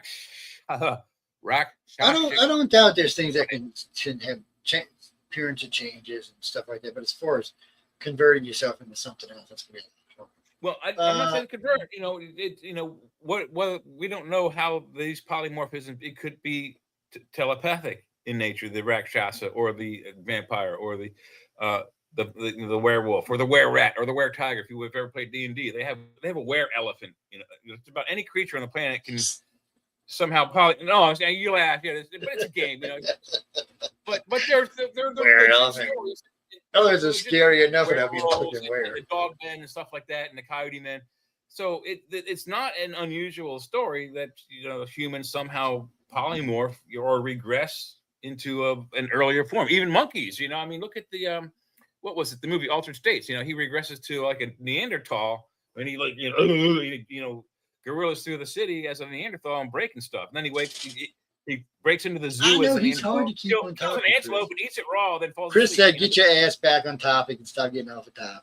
None of that got nothing to do with cosmic consciousness. I agree with you. He's hard. We don't know. You got to stay on his ass, man. He's got to stay a long time getting off his stuff. We don't know what our consciousness can do. We really don't. Well, actually, we don't. I wouldn't even argue with that. Well, speculation, and all of it is. Like what I just said could be 100% truth. We don't know. It's but Jesse, there's going to be layers and layers and layers, because you can't just give humans super godlike powers, because too many of them have a bad streak in them. Or you ever heard the saying, "Absolute power corrupts absolutely"? That's a true statement. It's we would have to be brought into this a little bit at a time. So RH Negative is helping bring the impasse in, and eventually we'll get used to telepaths and impasse over the next 100, 200 years. We'll get more used to them, and then maybe in 300 or 400 years you'll see an occasional impasse or it's emotional. They can either, it depends. It depends on their strength. They can either collect the ambient temperature, emotions in a room or gathering space, if you will. Others can project their own emotion into the atmosphere. But and I'm pretty sure that I am too, because there are times when I've gone to places I don't want to be there. As soon as I get there, there's a vibe. You just feel like, oh, these people are pissed off. I want to go home now. Yes, because you And didn't it's aggravate all people. Probably all happy. Here come Jay. I'm pissed off the whole place with his deep attitude. It could have been me. You never know. Let me tell you something. One of the things ICAR be used to angry. teach. One of the things ICAR teaches contactees and abductees is that you are empathic. Matter of fact, you can't even consider being an abductee or contactee if you're not empathic. We won't, because their aliens wouldn't be interested in you. The thing about it is you have to teach them, because people would call me sometimes just depressed out of their mind, or so happy, couldn't understand why, or other things. And they're like, I don't understand these swings of emotions. It's because empaths are generally either transmitters or receivers. You can do both, but for some reason, they tend to lean one way or another. I said, so a transmitter, I said, if you're a transmitter, and let's say that morning you get up, you had a bright, happy, lovely morning. Everywhere you go after that's all you give off. Everybody you leave, the guy at the cashier, or the person at the coffee shop, everybody's going to be in a really good mood after them. Of course, everybody after that is going to be in a good mood because you put that other person in a good mood. But the same thing is true if you wake up pissed off. So this is true for everybody, by the way, ladies and gentlemen. Anybody can put a bad person in a bad mood. But empaths have the ability to usually put the whole effing room in a bad mood. So it's not like they just made the clerk upset. They made the whole room upset. So now everybody's confrontational and aggravated. But again, they can do it in a good light. But you need to know, because sometimes you're a receiver, not a transmitter. So you'll be sitting in a crowded room. If you find yourself where you've got to the point where you hate going in social events because the emotions become overwhelming, because you're sensing everybody's emotions around you. Mm-hmm. First off, when you first feel that, pick on one person. It doesn't matter who they are. Just focus on that one person and find somebody who's probably smiling or laughing or something. That way you're picking up a happy emotion. That gives you time to shut all the other ones off. Once you shut them off, then you can single that one out and shut it off too. And you can move forward. But all of it takes practice, and it can make a person batshit crazy. My mom was very tough at it, but she always knew where I was. No, it's like she had built-in radio. I asked her one time, I said, what do you got, my car bugged or something? No, I just know where you are. Like, my mom was like that too. And you know what? When I walked in the house and she asked me how a particular place was, I didn't lie. I just said, it was good. You know, you weren't supposed to be there. I said, yeah, but you already knew I was there, so I wasn't going to lie to you. It was a bitch sometimes. She just. I think like the second, third time I went to Washington, D.C. So D.C. went to age 21 for alcohol purchase and drinking purposes in 1983 when we were in high school. We were juniors. And my friend and I were just like the last ones to reach the we were born in October. We just reached the grandfather clause, so we could buy alcohol. So my mom says, how was Georgetown? And I was like, how do you know I was in Georgetown? I don't know how she found out, but she found out. There was no internet. There was no Facebook. There was no, updates. Jack, actually, 83 is the year I joined the Navy. Yeah, January of 83. Yeah. Wow. Yeah. I was a junior in high school. I was 17 when I joined the Navy. Mm-hmm. Yeah, they like joined 17. That was badass, but they just let that crazy coon ass in here. Not only is he a good shot, but he knows electronics, man. Well, it was funny. The funny part for me was the first time I ever took that ASVAB test, I had been on like a 3-day drunk, and I was at school, no less. I was 16, and they came in that day and gave it to me. I think I circled 8 boxes or something, made some scribbly lines, made some probably nasty notes on it, and got a big fat 0. So I was like, well, I'll never get in the military. And then when I was 17, they said, hey, take the test. They came back and said, man, you scored way high. He said, you're in a 94, 95 percentile. He said, pretty much everything in the service is open to you. What are you going to do? I was like, so well, I'd like to fly. He said, well, let's get you in the program. And then when I got check your eyeballs, huh? Yep. So when I got to, whatchamacallit, going through the physical, the guy said, okay, got a little bad news for you. He said, you'll still be able to fly, but you won't be able to fly fighters. I'm like, what? Oh. He I'll said, be right your back. I eyes, have to see he said, your eyes register at different distances. He said, one is seeing further away than the other one is. He said, so depending on what side you're on, plane approaching may be looking closer or further away than it actually is. I was like, well, isn't that sweet? It wasn't even really correct. They gave me these weird black glasses that would keep it from, so my eyes would stay, so I didn't have to have glasses for readers. There was some type of correction, but not for that. So I said, well, you know what? They offered me a bonus, hardcore money, to take an electronics course. It's advanced. It was just electronics, but you have to take an electrical course to take the electronics course. And so I took those two and got through the Navy requires that you ace every test. So I got through them two courses really fast, like 6 weeks ahead of time. So they offered me AFTA, that's what they call it, Advanced Avionics and Advanced Electronics. And I blew through that course pretty quick. Yeah. Then they pissed me off, and I failed Ohm's Law 3 times, which technically they were supposed to kick me out of school for. No, Ohm's Law is one of the very first things you have to take when you're taking the test. Everybody knows what it is. It's a second nature kind of thing. But so then they said, well, you flunked out on purpose. I said, no. I said, y'all just pissed me off. So he said, well, it doesn't matter anyway, because all your other you passed everything else, so they're going to pass you with the honors. So as I was getting my MOS, where I was going to go to tech school, Special Forces snatched me up for a couple of years. And then they gave me a break 2.5 years in a line. I went to a year of advanced tech school. Did some other stuff, then I went and did another tour with them. Came back from that, finished out the rest of my school, was deployed to the Nimitz, where I was a shooter. I was a guy watching the jets. And then stayed there until I effed up in reverse and fixed some stuff in 2 areas of the ship and got promoted from enlisted to officer. And then goes from there. Very strange. And what am I looking at, man? Is this porn or something? Sorry, I forgot my mic was off. No, that is the U.S. Navy EN-6 Aviation Electronics Engineer badge. That looks like damn porn. That ain't the Looks one like I was Star wearing. Trek, dude. That ain't the one I was wearing. Those 2 ellipses look like the Star Trek science badge. So people don't realize that in Star Trek, the green, the yellow, and the red shirt, those are the same colors they wear on the decks of the carriers. Well, colors mean things when you're on ships, buddy. Yes. They, well, in the Star Trek world, the green was command, the red was engineering and support and security services, and the blue was sciences and medical. Let's see, the red in the Navy, if you had red stripes, then you were in firefighting. If you had green stripes, you were at Airedale. You were in the air part of the military. Mm-hmm. What do you mean gold stripes? Gold stripes just meant you were in more than 25 years. That's all. Yeah. Everything turns gold after 25 years. It don't matter what French. Yeah.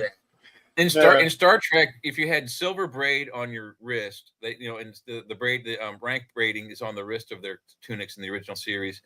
If you look really closely, they had some that were silver and some that were gold, and what that meant is they retrofitted that into the show afterwards. Is it silver was they just ran out of money and they bought the cheapest stuff they could, but they said that those were regular crew and the gold was bridge crew. And it's ouch. Got my finger stuck on something there for a minute. Damn it! Stop. That's a pretty cool thing, don't you think? You had to wear it it is. No, it is. Somewhere. Yeah. But if you look at them, if you look at the Star Trek Sciences badge, the little A thing with the circles in it, it looks very similar, minus the wings.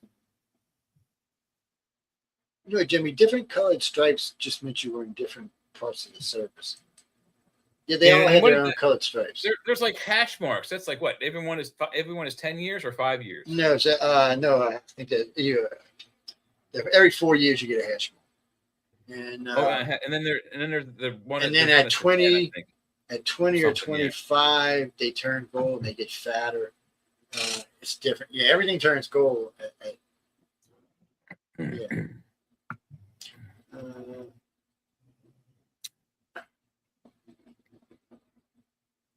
No, you gotta watch color codes, especially in the Navy. It's weird because they can mean different things. So you've got the color code for whatever group you're with, and then there's other color codes like there's a red, black, and blue that are also for officers. But like warrant officers versus command officers and stuff like that. So you know that when you're in the service, trust me. Yeah. And then gold stripes, and I think it starts at chief petty officer. Or I think if you have really had good conduct for 12 years, you might be able to convert. It's been a long time since I've been in, so don't hold me 100% accurate because, like I said, it's been a long time since I've served. Yeah, I mean, a long time. We're talking 45 years. No, not that long. Somewhere in a 38, 37 year range. Well, if you really, if as a species, if we really want to become part of the galactic community, we really need to learn how to become really good telepaths, to use our consciousness. And we're not going to have a full-blown consciousness for probably 100 million years or so. But regardless, we can start learning it now. Some of y'all might have a better grasp on it than others. Yes. They may even be with their abductions. They may even be tweaking genetics to the point where that's those telekinetics and teleempathic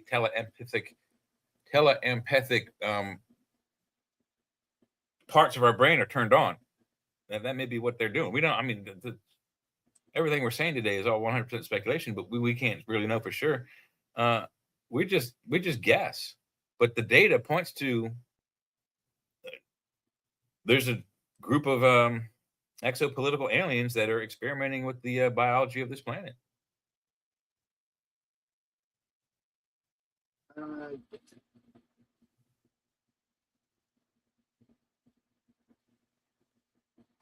Oh, no. Well, no, here, I'll read you this one. Hold on. I'm not seeing that. I wouldn't look. So, aircraft director who guides and safe all movement on deck, he's in yellow. Operation tractor forklifts, all are in blue. Maintenance personnel were all in green. Ordnance and load bombs were all in red. Fuel crews were all in purple. Yeah, they were. Plane captains were in brown, which I served as a plane captain. Also served a couple other jobs. And then white was always safety. Yeah, so that's those colors, but that's a deck color. That's for when you're on a flight deck. But that's not the colors of what the stripes mean on your sleeve. So, no. Those colors on the deck. That's where Gene Roddenberry was. He worked on carriers. I don't know what his MOS was, but he worked on carriers in World War II. And that while he was on carrier, their carrier saw a UFO, and that's where he came over the idea of Star Trek. And while he was throughout the Navy, he was just pulling ideas. So all the rank and regalia are Navy based. Ships are USS, like our Navy, USS, whatever the ship is, USS Nimitz, USS. He pulled all that red, green, blue T-shirt colors from the flight deck. Yeah, well, that makes sense then. Yeah. Oh, when you're talking about a carrier, it's CBN is what the call letters are on. They're CBN. So it'd be CBN and whatever numbers. Nimitz would have been CBN 68. Carrier vessel nuclear, correct? Pretty much is what it means. Yeah, close enough anyway. On my uniforms, on my regular uniforms, dress uniforms, I had green stripes because I was the air deck. No, that's not what I wore on a flight deck. On the flight deck, I could have white, yellow, red, brown, or depending on what my job was that day. Well, Navy's funny, but you didn't always get the same job. I liked to be in the shooter, but sometimes I was a plane captain because a couple of pilots actually asked me to be the plane captain. Plane captain's just the guy to make sure everything goes where it's supposed to. That, and I had a really big mouth and liked to scream, so they appreciate it. Yeah.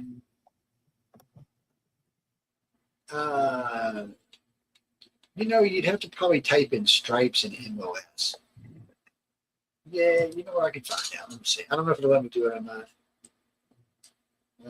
Let's see. First, MOS.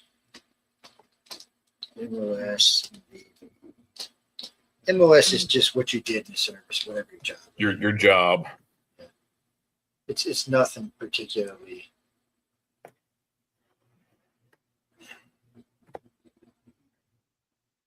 Okay. Oh, well, they've changed since I've been in. Well, look at that. So white stripes mean general rating. You're just usually Give me 1 second. paper clerk. Red stripes, aviation and engineering. Blue stripes, well, they're only in the address whites. And green stripes, construction and CVs. When I was in, green stripes meant you were in Airedale. So red stripe meant you were in the fire department, firefighting. Hey, look, it's like I said, it's been a long time since I've been in. Yeah. The only uniform I miss is my Cracker Jacks. I love them Cracker Jacks. You know, Cracker Jacks is good, but there's one thing I wish Cracker Jack would stop doing is handing out driver's licenses to I wish they would stop doing that too. Good Lord, there's some bad drivers out there. Cracker Jacks or on like the Cracker Jack box. Yeah, the blue bell bottoms, yeah, the big bells, man, with the tight waist, the 13 button thing, got a little tiny pocket on the inside. The shirt you wear got another little tiny pocket on the inside. There wasn't no women stealing your money. If they were getting your money out of your pants, you would know it because they would be very close to something else. Yeah. What do you they know call that that? uniform? Those Call it are, uniform that the that's Cracker Jack wear? technically that's a dress blues for enlisted. Right? Oh, okay. There's a salt and pepper uniform too that the enlisted wear. Technically, that's their dress uniform, and the hat's called the Dixie Cup. The Dixie Cup. That's funny. White. It's a white round hat. Yeah. Sweetie, I look good in my Cracker Jacks, baby. Girls was chasing me down like I was like Richardson. Ooh, man. I got to the point I didn't like to wear it in public anymore because it was tight. Oh yeah, and I was in excellent shape, and it was tight. It was tight everywhere. There's no imagination left. It's like somebody painted that bitch on there. The salt and peppers are cool. You hit the black hat, white hat with the black, with black pants, white shirt. They're nice uniforms. Yeah. I miss my pea coats. What I miss the most. Nope. Oh, those are warm.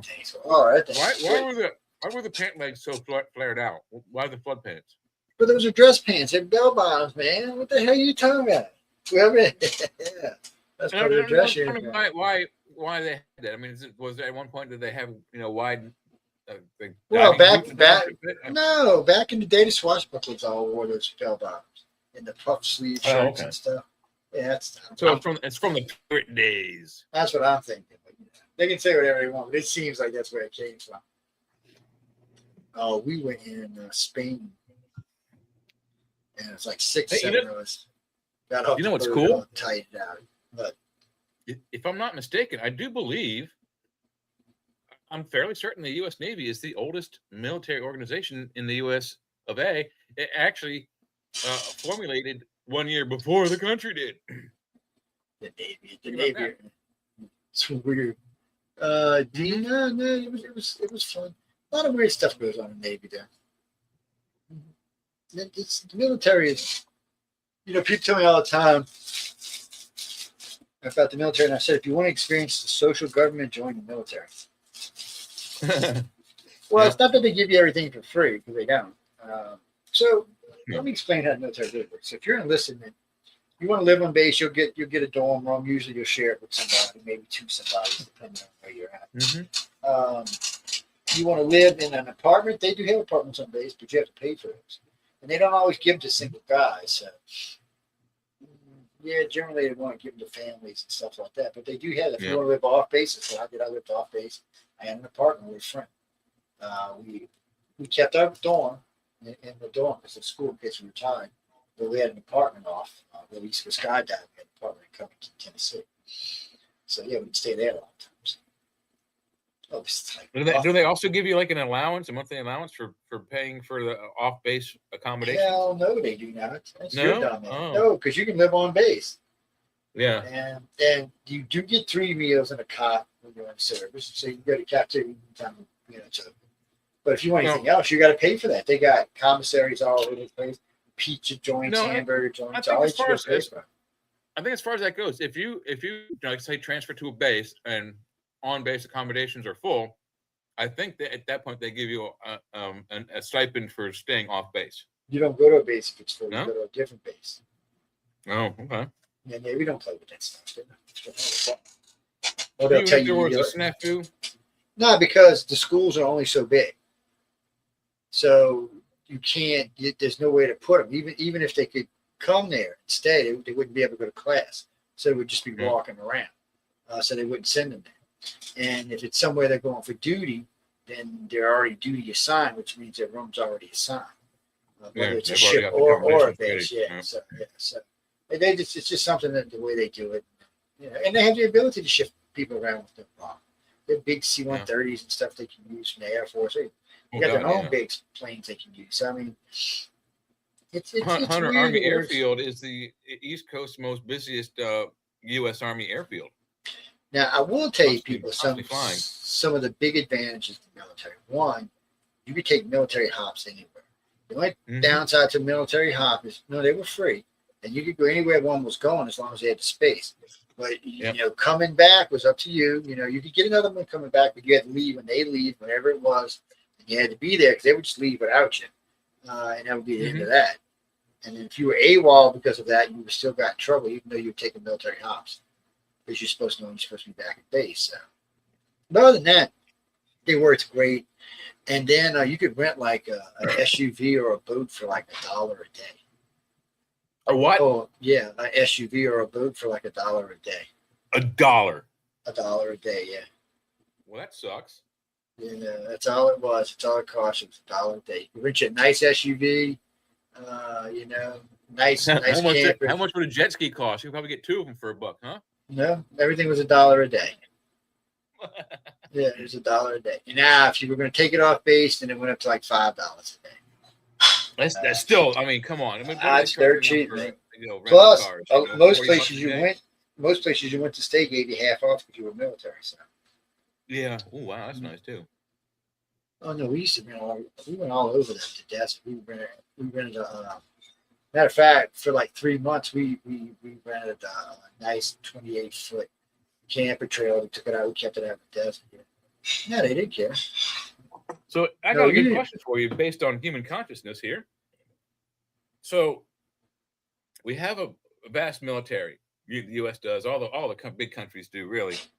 How many of those do you think, Joe, are telepathic in nature, and how many of those do you think would be easily and readily controlled by, say, a greater telepathic mind, say that of a Gray? So I'll tell you, though, we've done some experiments with telepathy in the Grays, and I know we've got very limited time for this, but we found that 3 humans can cancel 3 good telepath humans, and I'm talking like on scale of 1 to 10 telepaths. We're talking like 8s. They like can Charles out, Xavier's scale. Yeah, they can cancel out a Gray by itself. But when he signals for his 2 partners, they can hold out even for a little while, even against all 3. But eventually, it becomes too much and they overpower.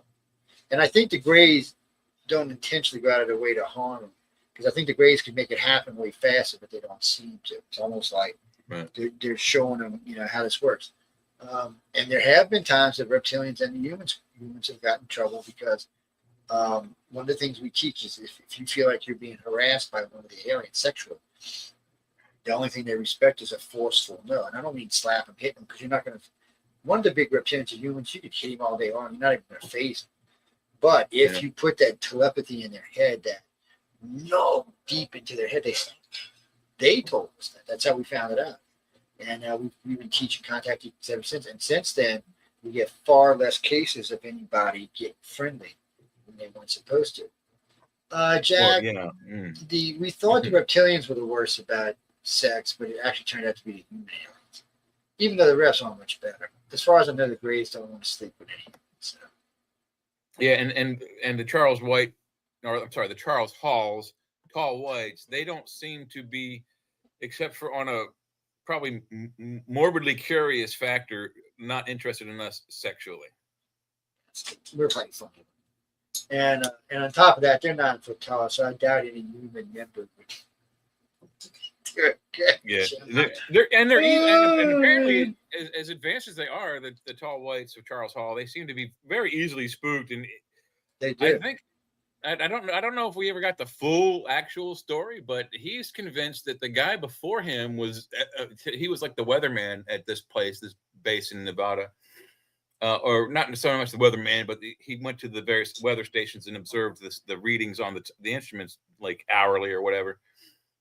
But he was of the impression that the guy who did that job before him was somehow exploded, vaporized, or somehow turned into a small bucket of slime by the tall whites. Yeah. So Jesse, he was the meteorologist at Area 53.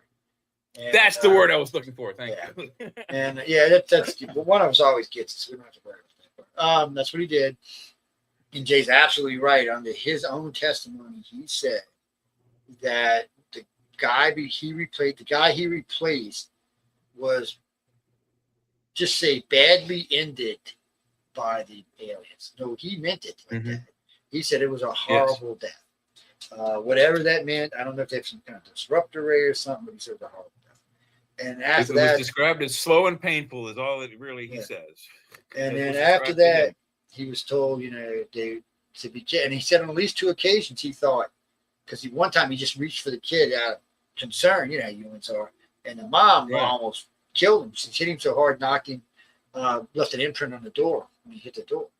So, and the only reason he says she didn't kill him is because she got reacted too. Like he went to protect a human child, she got reacted to protect her child. Yeah. So she struck out at him. He didn't strike out the child. He struck out to stop that was going to hurt the child. And for some reason, they liked. And she read that in his mind, so she knew what he was doing, but he didn't necessarily know what she was doing. One of the secondary witnesses said that they're pretty sure the reason why is because Charles was just open-minded. His thoughts were just easily to read, so they trusted him. Very simple man, very, very humble. I would venture to say, I would say highly religious. I'll bet you $5 he went to church twice a week, Wednesday and Sunday. I haven't heard him speak any time recently. His wife's very protective of him. I heard he had some problems on an episode a couple of years back. Probably he's getting older, He was also harassed by both audiences and paparazzi when he started his stories. He wrote like 12 books, so he's not unknown in the book world. He's all I can tell you is I believe he was sincere about everything he told me. And when I ran the polygraph and did the test control, not the polygraph, stress, it said he was telling the truth. So I believe as far as I'm concerned, what he believes is what he believes. Whether it happened, not happened, I wasn't there. I can't be sure. But now that we've had some backup witnesses come in from some local state police and a local limo driver and some dealers, a few third-party photographs as well, security camera graphs and stuff like that. Yeah, it's looking more like it may be true. And which is fantastic news because according to his testimony, again, which I said, he's written 12 books just on this subject alone. That puts a Star Trek level species in our most top secret backyard at the very, very top of Nevada. I know it does. Well, guys, they're different than the other races because they're not doing experiments on us. They're just hanging out with us. Vacation spot. I think Jay's got a truck stop, maintenance stop, whatever you want to call it. There's some kind of something along those lines. If you've ever driven the I-95 corridor in Dillon, South Carolina, just as you cross the border from North Carolina, is a place called South of the Border, which in the 50s was a honeymoon suite place. And when the honeymoon business tanked, they built a recreational area with, roller coaster rides and fascinating trinkets and things to look at. And not too bad food either. It's a truck stop, but you can have fun there. No, Justin, we got to go there. No, it's not after, so we got to go. No, we're going to get out of here, but I hope you enjoyed the show. We didn't get enough into conscious. Well, maybe a little. I don't know. Next time we do one, we'll pull more in depth. Actually, I asked Cyrus and a couple other people stuff, but we got next week live from Roswell, gentlemen. Guy Malone's going to be on with us. They're part of the. Damn, I forgot the name of them now. Right out of my head. They believe that alien abductions are what? Alien abductions or demon possessions. Oh. So this group's been around a long time. I've known Guy was a host on this network for a long time. And Joe Jordan, who's a friend of his, him and I have debated this alien abduction versus demon abduction many times. But he's going to come join us on the 15th, I believe, right? Yeah, it's next Wednesday. That would be, I think the 15th is on Wednesday. And I'm trying to get Tom Reed down for a Saturday show because he had a hard time on the weekends. And there's somebody else I was talking to today about a Saturday show. Anyway, one at a time. But, Thomas Reed, as family is involved in production shows. He's a nice guy. I've talked to Tom a few times.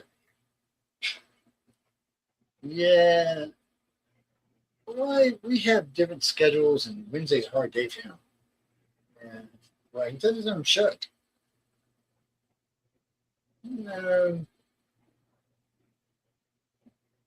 I'm not big on believing people. I like to know the truth. But anyway, on that note, we got to go and thank everyone for tuning in to United Public Radio and UFO Undercover. Jay said y'all are a bunch of weirdos, but I like y'all. Jay said y'all are weirdos. That's why we're here, is to talk That's about right. weird stuff. Yes, we have lots of strange bands these days, thanks to some new upgrades on our system. So yeah, we produce them when we can. Jay and I make banners all the time. You see every week you see new banners. Yeah, and every week you see new banners. Well, I did these. You never know which one of us did this because we never tell you. No, I did these, but Jay did like the ones last week. We go back and forth. It's just whoever gets to it first and gets them set up gets to put them up that night. Well, no, because they're always cool. Nah, they're always cool. It doesn't matter. Yeah, it doesn't. I mean, we were just talking. Was it before the show about doing it, or during the show, during the startup, doing a video for the song? I was looking for some technology for that. They don't have that. Maybe that's the next feature they're going to add in. No, they have that. They have that. Yeah, they've been doing that for a while. It's how do you think the baby video part? Yeah, how do you think the baby thing gets? No, not on here, not on StreamYard. But that's what I'm looking for. No, Opal GDP has it. Yeah, so I was looking at it while ago. No, that's another one. Yeah, but you got to pay. You got to pay for the service, don't you? No, it's free service. Chat GDP and all them are free services. They couldn't get all that information for free if they charged. Huh? Yeah, people don't realize that. Yeah, no, yeah. If they started charging, then they'd have to start paying all the people who they get information from. Yeah, people, that's why we get it for free. That's exactly why we get it for free. Anyway, on that note, good night, everybody, and stay tuned for Alice in Wonderland. She's on next. She's tough, man. We're talking about Michelle Roche on the Outer Realm. She actually should be live now, so let's go check her out. Yeah, they're already on.